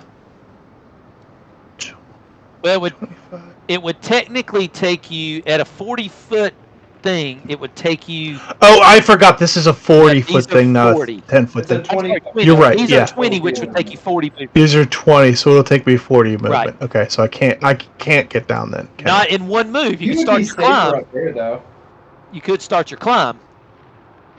Yeah, okay. Sorry, I completely forgot that these were 25. Okay. I mean, in that case, I'm just gonna go get him Lionheart and give him a bonus action, Bardic Inspiration, Done. Sweet. Elliot, and that'll be my turn. Oh, and I will start to climb down. okay. If you want to put yourself whichever side you climb, you are, like, say, Yeah. in the middle of. You got 30 movement, right? Yeah, I'd be 10. I'd be 5 Yeah, feet you'd be off the 5 or ground. 6 10 feet off the 10, ground. Yeah. Eleander. 10, 20, 30. If I am okay with taking the fall damage, could I roll athletics to at least land on my feet? Yes, if you'll take the fall damage uncontested, I will let you make a athletics check to land on your So, feet. Ellie is going to, not having seen her fall, he comes around the corner here and is going to take Misty Step, so I'll move. Yeah. Misty Step up here, and I don't see her. So, because I'm the type of sorcerer that I am, whenever I cast a first level or higher spell, I get to gust of wind myself 10 feet. Right. And I'm going to go off the edge so that I can land in the snow next to her. All right. You will take the 9 fall damage Uh-huh. when you land, but you do land next to her. Alright. There's a 28 to stay on my feet. And you stay on your feet. Alright, and I'm going to take 2 swings at the prone enemy. They are disadvantaged. At she is disadvantage? Prone.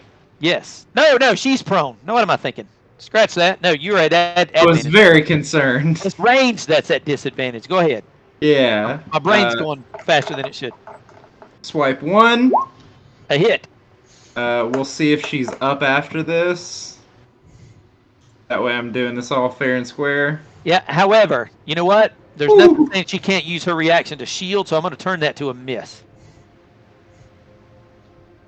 That's going to turn that 18 into a 23. That sucks.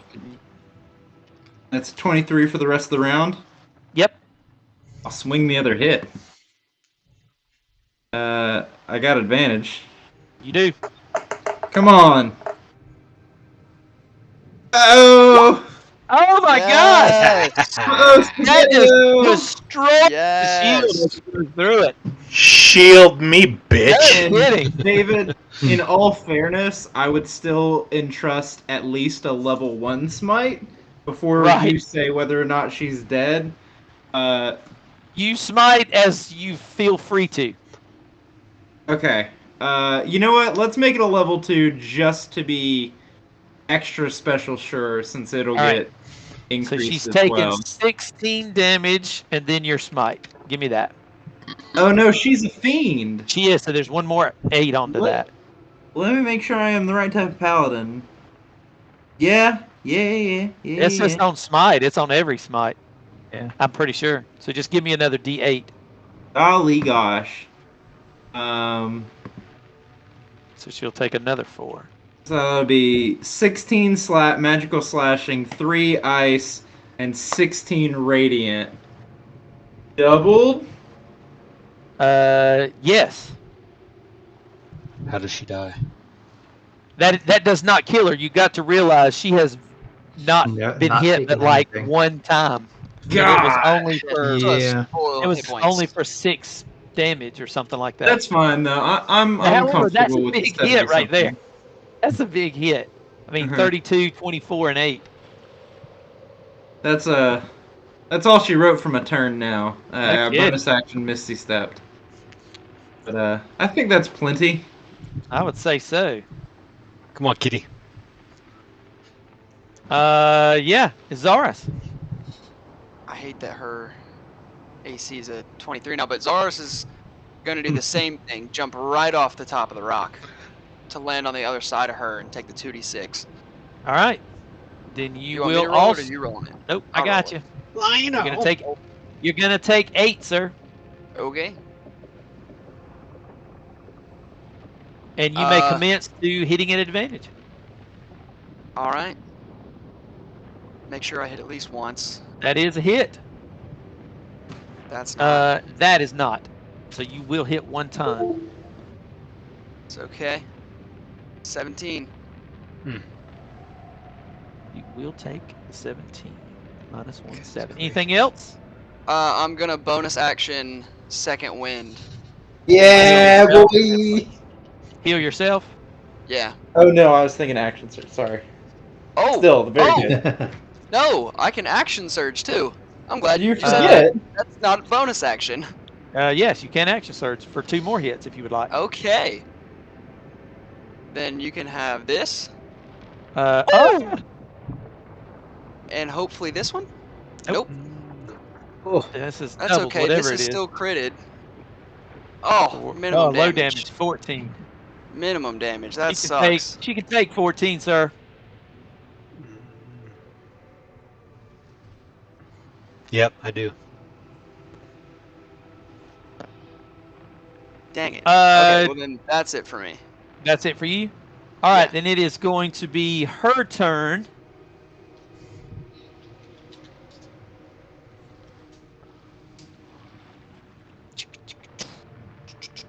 People are beating her up. Wait, Brandon's still in the 2. He is. Right? I've got to. Yep. I've got to make arrangements for that. Oh, he hasn't come back around. He was- Turn. He was sent to his room. Right. He has to think about what he did.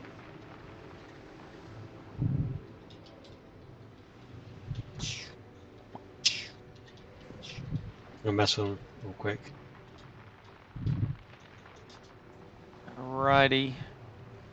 Then the only way I can make this work is she uses half her movement to stand. She steps right here. I need Eleander and Vigor to make a DC 17 save. A con save. Actually, Eleander and Vigor? not Dex. Yes, Eleander. I can't get you. I Oh, need good. Eleander and Vigor to make a DC 17 con. Doesn't look like either made it. You're going to take 29 cold. It finally comes in handy.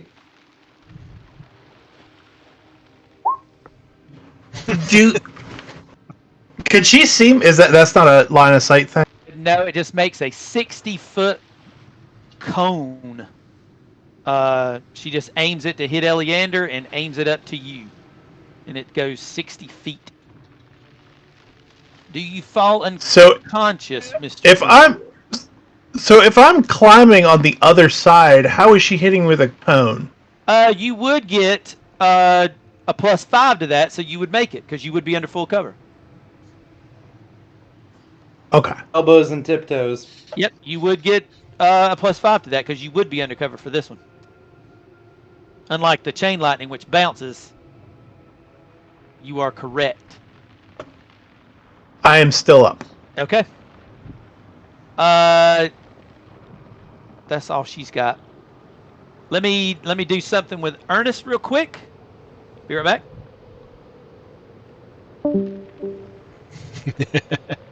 This fight sucks.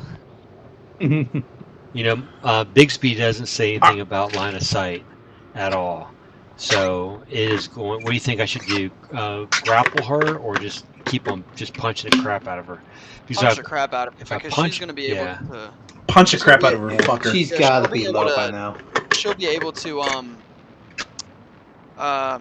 is it? My God, Yeah, as well. that's awful. That was an awful noise. Yeah, what was that? Oh, I was unscrewing my water bottle. Oh, Sorry. okay. Oh, you're good, man. You're good. I'm not one to metagame or write down hit points and yell them out to the group, but that other bitch died after like around 150 tops, and I hit her for 75. We got one more hit on this chick. I'm This is still- ridiculous. I'm still pissed I rolled a 7 on my crit. Minimum damage. And then I didn't hit with Yeah. any of my That shield weapon attacks hurt. either. It did. I was Yeah, excited, shield and then hurt. she shielded, and I was like, damn it. So, Corvus, are you going to be able to bring the preacher back up? I've got him. You got him? Okay. Yeah. Alex, I have to give you a shout out. We've all been figuring out plans and stuff, and you've just been very quietly in exactly the right fucking spot. All like consistently rolling okay to good and like being exactly where you need to be. You're just like, That's you the- motherfuckers. That's my one With issue your murder hammer. I can hit hard, but I can't do anything else. Like I can't Misty Step for extra distance. Like I don't have a bonus action dash. I just hit things hard. And if Well, they in get this away in from this me, case, that's it. Misty Step wouldn't help all too much because these bastards have him too. Yes, but at least if they Misty Step away, like when I first ran up to the first one and got on the rock, she Misty Stepped to the other rock. At least I could Misty Step to the other rock and keep up with That's her. true. She got away from me, and it would take me 3 or 4 rounds to get over there. So I just couldn't do anything about it. Oh, I'm still bardically inspired unless that goes away when Ernest goes down. So I can use that No, to. you just I don't think it gift does. No, you just gift Yeah, it to as long another as it's person, not and it's concentration status that they based. have. Yeah. Yep. Yeah, I don't think those are concentration. Yeah, I'm gonna punch her. My +9 modifier. That's a And Ethan, don't forget, you're still bardically inspired by me, and those don't go away until you fail. Yeah, I was gonna use it on my my great weapon attacks if I hadn't rolled so low on both of them. Gotcha. Like I rolled an 11. Oh, you should. and a 9. You should still roll it Should I? because it doesn't go. It doesn't. Mine don't go away unless you fail. Oh yeah, that's right. what? That's right. Mm-hmm. It's College of Eloquence. Oh Fun thing. goodness! So once you Yeah, those are bardically good. inspire someone, you just double size bless them. I just Pretty inspire the much. shit out of people. But as soon It as doesn't you go make away it unless away, you fail. It's like when you sing. It doesn't go away, stuck in your and head. it doesn't go away until you fail. It doesn't go away until you fail. So I could use it on every until you hit succeed. until I miss. yeah. I mean, Until you succeed. Yes. Oh, until you Okay, okay. succeed. Yeah. I thought you meant Yeah, the other yeah, way yeah. around. All right, I'm gonna punch it, and if it's still alive, I'm gonna hit it with magic missile anything to do damage. because bro. it's This is bonus ridiculous. action to move the hand. So I still have my full action. The hand is Yeah, chef's kiss. I love it. It's my precious. There's an old game series that I loved. What's that called? It's called Evolution, and it's like a old Dreamcast, like 90s era Japanese RPG. And you fought with this big. It looked like a big Swiss Army knife on your back, but it would unfold to be like a hand or different attachments. And you had to like go explore runes and stuff with your party and earn new attachments and shit. I have to like pull up a picture. But I made a artificer very early in the days that was based off the main character from that game. And like Bixby's hand was his like go-to spell Yeah. in all occasions. Yeah, it's pretty. I mean, it's got 3 different actions, and once you cast it, it's just a bonus action. So fireball or magic missile or whatever. I mean, it's pretty good. Or you can And it's actually. way stronger than just Oh yeah. because it can do more weight, right? Than a mage hand. Yeah. Oh yeah. Not only that, but it can. It can actually pick shit up. Yeah. It theoretically could move a player out of the way if I wanted to move it as Yeah. like a. Yeah, it's got like a crazy strength, doesn't it?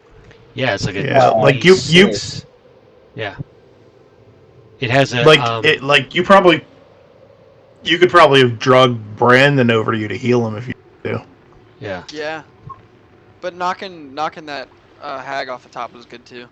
Nah, that's fine. We'll hit Brandon this time. He'll be fine.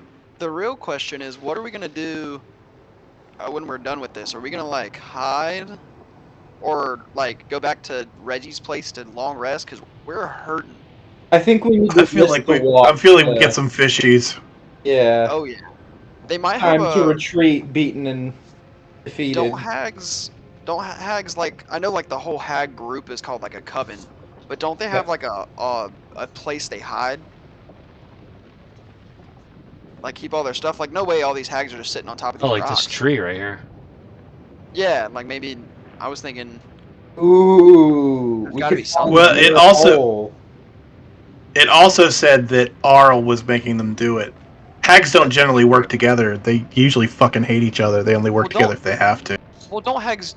They normally come in threes. That's like their coven. Yeah, usually but they're they only related, aren't they only in D&D specifically, it says covens don't form. Like, even when covens forms, the fucking hags hate each other. Oh, okay. I didn't know that. Was not aware. Yeah, that's most of the Witch and the Watchlight adventures about 3 hags that fucking hate each other. Gotcha. So excited for that. But they are a coven. Yeah, I want to play that. That's what I wouldn't run that. If I get to run the next one, guys, that's what I'm going to be running. Just as Good, a heads up, in I'm case excited you are for going to that. read it. Just be. Oh, I've already read it. Okay, wanted no to worries. read it. I've thought about reading it, but then I'm like, no, I don't want to ruin it if we end up playing it. So I'm holding back on reading. Well- I'm not reading that, and I'm not reading Strahd.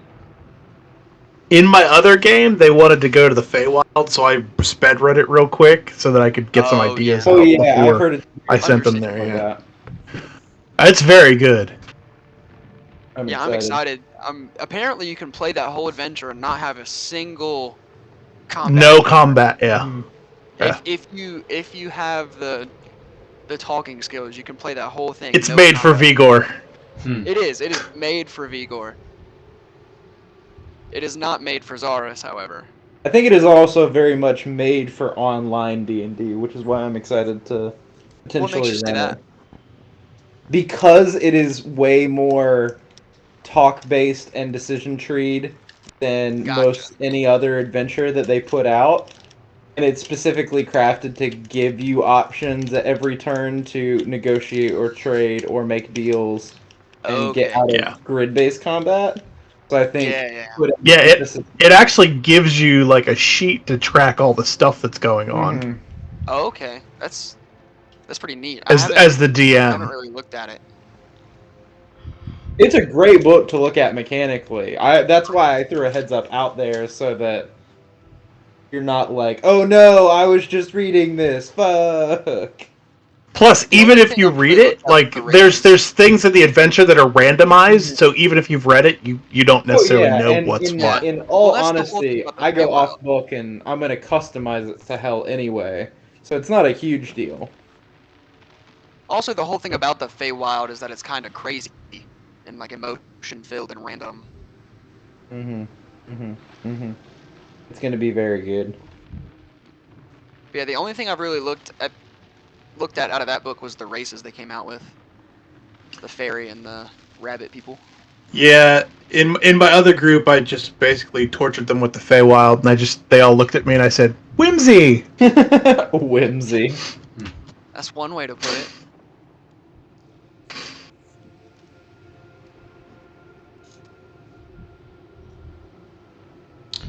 If we get in a pinch and we can't make it back, then I got Tiny Hut. I've been memorizing that. Yeah. Pinch. So, and another thing about David I can't stand is, oh, hey, David. My gosh, I just hate him. Ernest is going to come back and do something. Hey, Ernest, make those 2 death saves, please. And Roland, you're up. No, I'm going over to Ernest. So as long as he doesn't crit fail one of those, I'm going to be reviving him.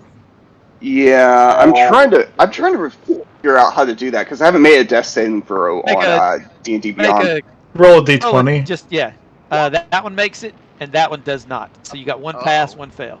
Must be fucking nice, mister. I've never had to roll a death saving throw. I tried to stay Yes, far. would you like to know where on the chart it is? I know.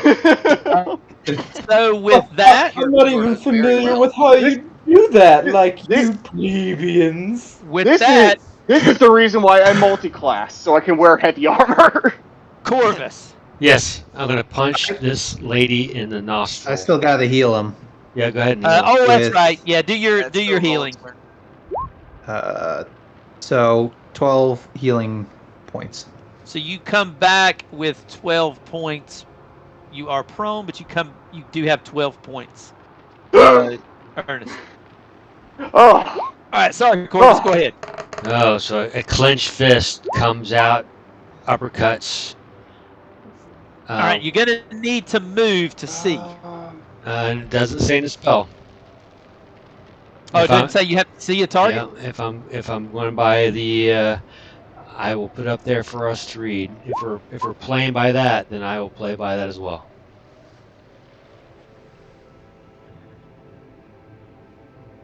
I can move it up to 60 feet and cause following effects. Doesn't say C. Okay, works for me. So I got hit You first. have So to see the spot within range to get it there. Okay, yeah. So Or when I got you first read it. right. So All let right, me. what might you be doing with that hand this time? I'm gonna punch it in the freaking throat. Spell attack is. I can't stop that either. So whatever. So I did that times 2. Yeah. No, you only get one attack with a hand. But No, he's okay. talking about the damage. Oh, Damage, the right? damage. Oh, yeah. Yeah. Or Melee, roll the 48. melee touch attack. Roll Yeah. that, So roll that it's 48 and we'll double it. already rolled it. It's 20. I rolled a 10. I rolled the lowest. Oh, I see it up there. So she takes 20 force. Yeah. You got it. Is she still up? She is. All right, 5, 10, 15, 20, 25, and I'm gonna do a little magic missile action. Cannot, I don't think. Why Why? not? Is this a bonus action to do that? Yeah. Oh, yeah, you can. Yeah. I'm It's sorry, like I thought it was still spiritual an action. weapon, but way upgraded. Yeah, no kidding. Yeah. It's a 5th level spell, so it should. Yeah, no kidding. Have at it. Guided dart. That's what I call it. And how the hell you do this? I keep on forgetting how you do this to roll it. Like I want to It's do it 4 basically- times. Then do 1d4 plus 1 4 times. Oh, just okay. Manually Just roll it. just click the magic missile spell and it'll pop up. Okay. Well, that's Or if one. you hover over the die and roll Yeah. 20, you can go to where it says D4, slide your mouse across to 4, and blam. Yeah. All right. Well, that doesn't. So your first one did 2, 1d4 plus 1, Yeah, I didn't hear any of that you just said. Okay. and just do it 2 more times. All right. Well, I have to click on it each time because it Yes. comes off Yeah. of it, That's correct. which means I got to go back into it again because it comes off that. Sorry, guys. This sucks. You're good. So you're doing a total of 10 additional force damage. No, it's a 4th level spell. Oh, you upgraded it to 4? Oh yeah. Okay, then 3. Then give me 3 more rolls. Golly, come on. There's got to be a better way of doing this. Well, there is. Just open up the magic missile spell itself in another tab. Then you can just click on that thing as many times as you want. Yeah, but when you do that, it disappears, and then you got to click No. on it again. If you right click and open up a whole nother tab and find the magic missile spell, you can click that D4 as many times as you want, and it'll never go away. It's going to back, reload, save as, print. No, it doesn't do that. It doesn't say open up a new tab on the spell. No. Go to that page and then just click on the thing that pops up. All right, we're well past that, guys. It's late. So 5, 6, 7, 8, 9, another 10. All right, gotcha.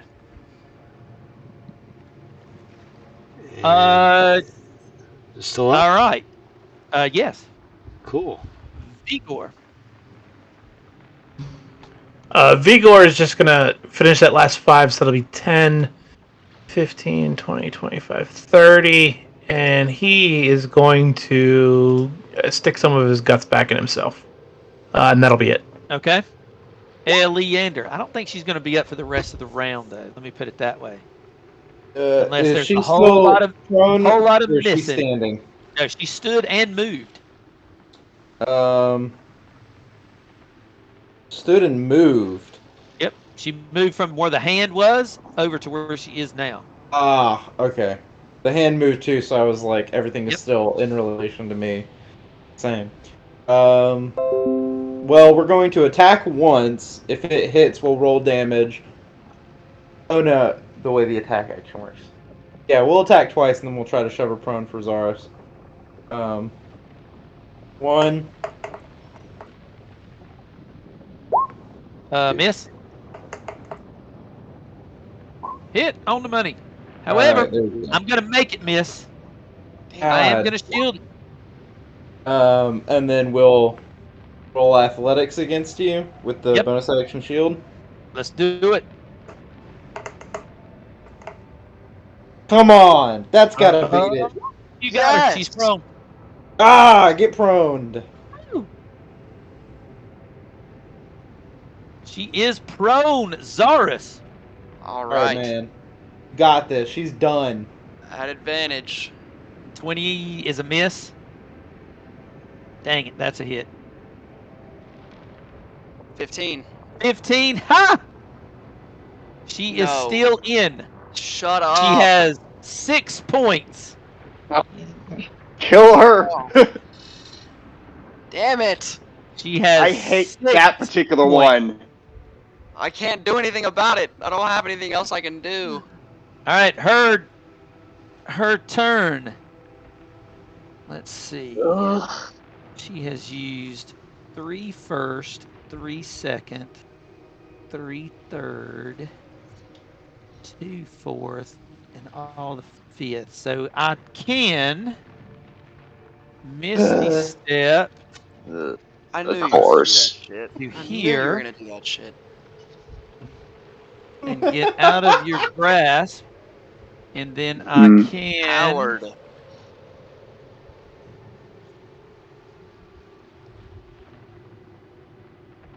We can't let her run, right? No, we're No not letting her shot. run. Oh, No shot. I'm not gonna let her run. For Uh-oh. sure.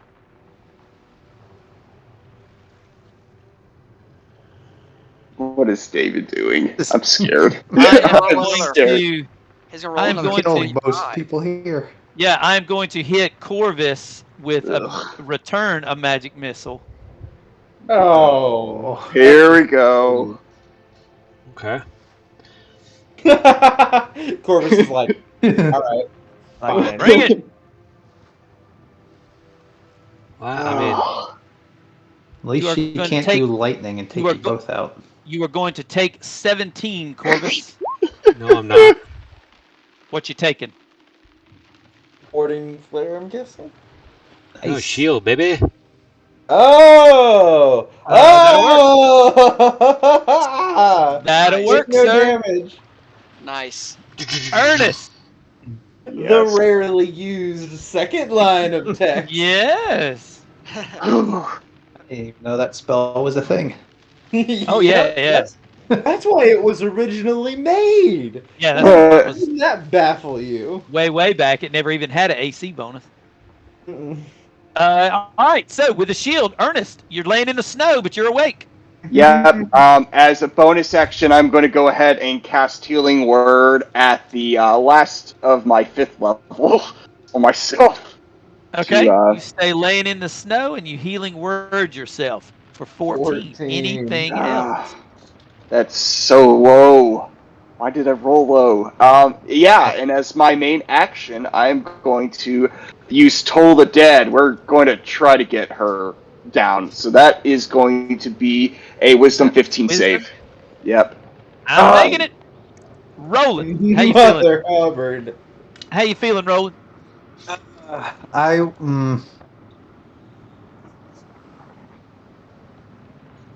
I don't know. I don't want to use a spell on this lady. You kill this bitch. Kill her! Roll that. Kill her! Damn. Roland's like, I don't know what to do. Meanwhile, me and the cat are frothing at the mouth. Yeah, just let her go. She don't Just- mean no harm, no good. I'm just gonna kill or not kill. Cure wounds. Yes, kill. First level on Eleander To- again. Or Ernest, not To Eleander. Ernest. Okay. Yeah. Roll it up, sir. Corvus. Thank you. Oh. She's trying to kill you, Corvus. It's I mean, Corvus is definitely using a spell. it's like at the last second comes in with a backhand. He should probably cast magic missile on her. Yeah, maybe. All right, I'm gonna do this. I got Bigsby up, so I might as well use it. So it's a DC. Let me just roll Alright, so I put a spell GIF attack. in the Discord for you. Does Is it it have a spell 17 attack? hitter? That Misses is her. not. Okay, That is that's gonna fine. miss. That's fine. And now, ladies and gentlemen, I'm gonna do. I'm gonna do it 5th level. Why not? All right, how do I Fifth do level it? what? 5th level magic missile, baby. You're How do I Go do ahead it? and take the spell slot off, but she still has a shield up, so now your magic missile does nothing. That's fine. God. And I'm Damn going to it. move right here. So try to move away Boom, from boom, me, boom. lady. Okay. Vigor. Bold of you. That is Yeah. truly- Hold on. Truly. So as interact with object, I'm going to take my dagger out. Okay. That work? You truly are an ugly, ugly bitch. Feeling vicious mockery happening. Hmm. Dr. Oh, Vicious. No! God Oh! damn it. Tragic miss. Damn it. Damn. Tragic miss. That was a light crossbow, Vigor? Yep. Eleander. Yeah. Ah, damn. Alright. Alright. Wait, hold on. Oh, sorry. He's got something else in his pocket. What's happening?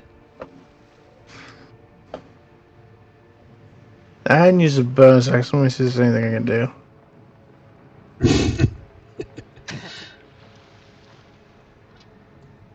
I'm gonna cast Unsettling Words on her. What do I do? God damn. Alright, if she has to, the next time she has to roll a, God, it's 2 1s in a row. Fuck this thing. always one. The next time she has to roll a savings How do you throw, she feel, gets Vigor? a whole 1 taken off. Is there any But save go for ahead, that? that's it. No, she's fucked. Okay. She's fucked. called- Just one. All right. I mean, all of 1 point. Eleander. Kill her! Kill her! Fuck. Oh my god. Fucking A, bro. Fucking A. We have 5 minutes. We got this. Hold on, I'm praying. Eleander, you have 2 hits, sir. At a And David, in your recap, you could just compress this last little bit where we all I don't know that I fucking can missed. remember all of this. I'm 10 arrows go wide, nothing happens, no slaps, nothing, and then finally... that is a miss, sir. She still It's has a a miss. 23 Mother! Oh! Grapple spellcasters. Yeah.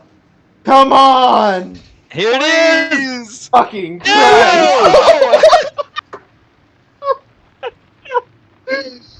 No! Bonus The action. silver-haired fox is still in there. Bonus action. Oh my god. Get him, Narcy. No. Oh my gosh. All right, Zaris. No, You but gotta- shield oh, bash. Oh, shield bash. Oh, Sorry, yeah, you gotta sorry. roll for athletics real Athletics. quick. I was gonna have advantage one way or the other. Woo! God damn it! It's okay. I've still got advantage. You kill her. I'm using my second fighting wind, giving myself another 10 temporary hit points. Now you hadn't used it yet, right? You used action surge, correct? Huh? He's also used fighting spirit. I've used fighting. I have 3 uses of fighting spirit. Okay. I thought you were healing yourself. Mm-mm. Yes. Yeah, That's it. hell You're yeah. gonna do you're gonna do 6 damage. I can do Kill 6 as a her. minimum. Yeah. You're gonna do 6 damage. I mean, he just starts to hacking and just Just doesn't stop. continues to keep Just hacking. Does At not some point, stop. At Oh, some point, even that was such a Eleander good hit, it kicked me out of the game. Already dead. Good. At some Your point, shenanigans are not welcome here. Yeah, that was such a good hit. It knocked me all the way out of the game. Oh my gosh. All right, with Easy, that, easy. the last Gosh. of the cold, bitter night hags are dead. And you do feel it. It is a cold, bitter night in this particular grove of stone and death. It is particularly bitter. Yeah. Particularly bitter. And particularly So that- reeks of death. We will pick it up right here. We can leave everything exactly where it is. That way we won't go over any worrying about healing or anything like that. So, like I say, I know you guys are going to want to do some of that when we come back, as well as probably look around the area. So with Yeah. that, you've made on your way to making a new friend with Reginald. as well as 3 new lovely lady. The highlight of the evening. Yes, 3 new lovely lady friends. I don't know. I think mine was dying. That was a lot. That was experience. It sounds like, according to you and Eleander, dying sounds like a fun thing these days. Oh Yeah. yeah, it is Yeah. a blast. It is a blast. Let me tell you. And if you want, we can RP it a little bit. Like I could go into a little bit of that if anyone's Let's do interested. it. That is do it next completely week. up to you. That is I'd completely say let's up. save it for the beginning of next time, so we Okay. can give that the time it deserves. Yeah. Right. Eleander would have words for the preacher. Gotcha. We'll save that. So, with the last death of the last of the Cold Bitter Night Hags, you've come to the conclusion of this mystery in the stones, and so we will pick it up right here next time. I will The move you mystery guys. of who the fuck did that bitch stay up? And by the way, it's only cold because we've all lost like 90% of our blood. Yeah. Right. Well, some of it was cauterized with the lightning and the fireball. Josh. A little bit of it was cauterized. So all my bleeding is internal? That's good, right? That's where the blood is supposed to be. Yeah. Let me just push In it my out. body. Let me push it out of my armpit and back to where my heart is. It's in my body, so my body will reabsorb the blood. Ah. Right.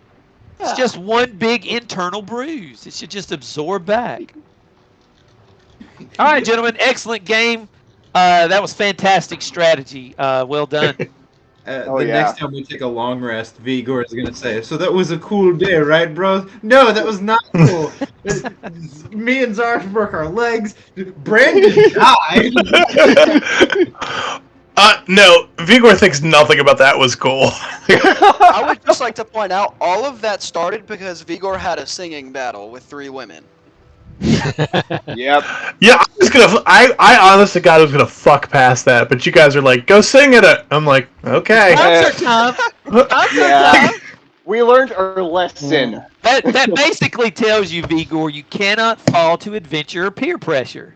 It's like high school all over again, and look what happens. The girls turned you down. David, I have to say, Honestly, though, if Vigor's standing there and somebody in any way, shape, or form asks him to sing, he's going to perform. as I got That is fired. just the color of his personality. David, I have to say, DM to DM, watching you throw a hook out there and just dangle it like twice and get such a bite, and then the way that combat went, I was like, "Oh, you went fishing tonight." Like, I did. fishing with dynamite. Well, I figured people. Fishing was the theme of Yeah, tonight. and kind Very of much so. the way I ran kind of some of these, and Ethan can tell you I did it in another thing. I don't think anybody shows up to D&D to not have an encounter. I don't think they show up to avoid encounters. So I will throw it out there to dangle it, but I do hope I do it in such a way that it brings you in. I love how we all handled that as a group, because like there was that pause where I think collectively we all went, "So we don't fuck with that, right?" And then the minute you were like, make sure it's not dangerous, and Vigor was like, Was it the Okay, clapping cool, that it's got you, live. Vigor? Was it the audience that was like, "Oh, I'm into that. I'm into the clapping." No, as soon as somebody, I honest to God, as a player, I was gonna be like, "Fuck it, I'm gonna walk right Okay. past that." "Yeah." I was thinking the same A thing. couple of players like, "Hey, go! Why don't you sing to it?" I'm like, "Fuck, okay, why not?" My bad, everybody. I'm not doing That anything one's else on me. tonight. That one's on me, my bad. My fear went up immediately because I was like, "Don't fuck with that," and then I was like, "What if that follows us?" So I didn't want to walk past it either because I was like, "Oh, this is gonna go bad one way or the other." And then Vigor was like, "I got applause." I can't see it on your side, but the more interesting thing is you can see that particular hag there that you killed, and you can see that particular hag, and you can see this particular hag. But what you can't see at the same time is as I'm doing all of that, I'm trying to keep all of them in that range. We Like can't they see have- any of that. Yeah, we're on Can the you- map. Yeah, we Matt. can't see what you're Can doing. you We're not on see the the? main map. No. Oh, that's We're on the hang main map. hang on, Yeah, Let it's me all pull good. you back down. I'm trying to do that, and I'm trying to keep them within the 30-foot range so they can all share Counterspell. their spell. Uh, They can all Mother- share Yeah. everything. So as they're bouncing around, on these rocks, I'm Yeah. trying to go, okay, she's within it. She's not here, but if she goes over here, she is. If I move Mhm. this one, and so she's within the other one. So I'm trying to bounce them around and keep everything within this 30-foot cube to make it kind of work with their stat block. But it worked out. It worked out all right. Yeah. Think. Yeah, I'm so I think glad I Brandon picked up almost counter- popped a vessel. Yeah, we kept lining up for lightning bolt for Well, you. you did. You did. That 30 feet apart, that's hard one to avoid. Yeah, you can't. That is so much more. That is so much better than any Dude. fireball could ever be. One of the Yeah. funniest things about D&D from like going around on Reddit is everyone's like fireball and lightning bolt, and as someone who's mostly DM'd, like I've DM'd as much as I've played, if not more, like chain lightning and scorching ray are infinitely worse to unleash on people because chain lightning can fucking J-hook around a corner and catch everybody. Yeah. Yeah. I mean, it's Scorching ray one- is just like It's, as long as you can see the first target, Mhm. 3 Yeah. other targets just have to be within 30 feet. God, this range is ridiculous. Yeah. I think I spent 90% of that in counter hiding, and I think I got hit for things. Yeah. You got hit like every time. It was great. The terrifying part was realizing, wait, it's got a plus 12 athletics? And Yeah. That Death's Cold Embrace hug is supposed to be, exactly what it is. If you get in melee, she wants to hug you to death. Death's Cold Embrace. You I gave her something to hug. My fist. Social casters There it that is again. also can hang. It's an ugly little thing. That's gross, man. Yeah, that was Right. probably one of the scariest encounters we've had in this game. Well, It was definitely considering- challenging. That was challenging for sure. have we The downed environment did not help. every combat? No. The Has what didn't someone help? downed The every- environment. Oh, right. Yeah. The Yeah, stones that- and all Yeah, that the fact bullshit. that Yeah. we're 20 feet Yeah. up in the air sucks ass. The Mhm. Yeah. This is definitely is a much more tactical fight than a straight up head to head. I Yeah. love Uh, this. Like, it's- I it's love definitely- having to fuck with the environment. Yeah, this is definitely more of a tactical type of situations where it's not just a flat out, oh, let me just run up in there or let me do If- whatever. Now, it does hurt melee a little bit until you start manipulating the targets, like shoving them off and doing. Right. It takes a little bit of teamwork to pull some of that together. The teamwork. Dimension door your lion Yeah. in. I Or think- I think Eleander knocking prone and opening up the door for massive advantage axe chops. I mean, I think Ernest going down was the best thing for this encounter. Simply Hey, because Ernest. it gave everybody else a chance to look at it and go, okay, what can we I do? gave you time to talk as I talked to Ernest. Yes. Yes. Yeah. What can we Yes. do to Oh, fix yeah. this? 'Cause right now it's going to shit. Gotcha. It was that Yep. Yeah. like battle focus. Yeah. They said, "Oh shit, people are dying. we need to come up with an actual plan." Gotcha. All right, gentlemen, that's all I got. Yeah. That was great. All All right. right. It'll be on YouTube if Thanks, you guys want to David. watch Appreciate it. it during as the week. You always. got it. No problem. Glad you had a good time. We will again be back next Wednesday to pick it up right here on Arl's island of fun and relaxation. Hopefully, Yeah, it's like a winter wonderland. If Yeah, if you want to role play us looking at their bodies, I've already shook her. I took her up like 20 feet and shook her for all she got. Dude, I'm Shut worried. the shit out of her. The way Zaris described that last hit, I'm worried there's not like one single piece to shake. Like, I got the feeling that axe was still going in several hits after combat had ended. Oh, yeah. There might be Maybe something pick up left leg. of Darcy and Marcy, but there is nothing Pudding. left of Narcy, which is Just one up. It's just pudding. red snow at this point. Yeah, she's probably out of here. Don't eat the red snow. Yeah, no, that's not cherry flavored. It is not cherry flavored. No, you're a lion, and I'm the child of a cult. It's totally cool if we eat the red snow. Oh, okay, sweet. All right, bet. Works out. Works out. Awesome. It's just cherry. And It's fine. there's no hepatitis in this game. You say No. D&D Hep C. yeah. There's no hepatitis in D&D. Cure disease. I mean, Wait. there's nothing a paladin can't cure if he just gives you a little, touchy Yeah, touch. it's only 5 lay on hands remove Yeah. the disease. Yeah. I've got enough for Cure all 6 diseases. Yeah. I've got lesser restoration. It's fine. Yeah. It's not even cannibalism for Zaris because he's a lion. He's not a person. Exactly. Oh. Oh, yeah. We got Daryl Hall. Yeah, like we all haven't eaten people in this game already. I was about to say, I think the bulk of the people ate some really good dwarven stew. People. Yeah. The only person who hasn't eaten anybody. I in this think so. campaign. I think You so. know You were Even not in here for the Stoneheart, stew. I managed not to because I was exploring the cave. Oh, that might be Yeah, right. you That were, might be yeah. right. And then, of course, Roland, but, I wouldn't even really count that. But yeah, Stoneheart was exploring the Kind of like cave. Zars, you just weren't here to be offered the stew, though you That's do true. like stew. You do like You don't know what it's Zaris- like in the moment. Zaris honestly probably would have taken it, if I'm being honest. He probably would have said yes.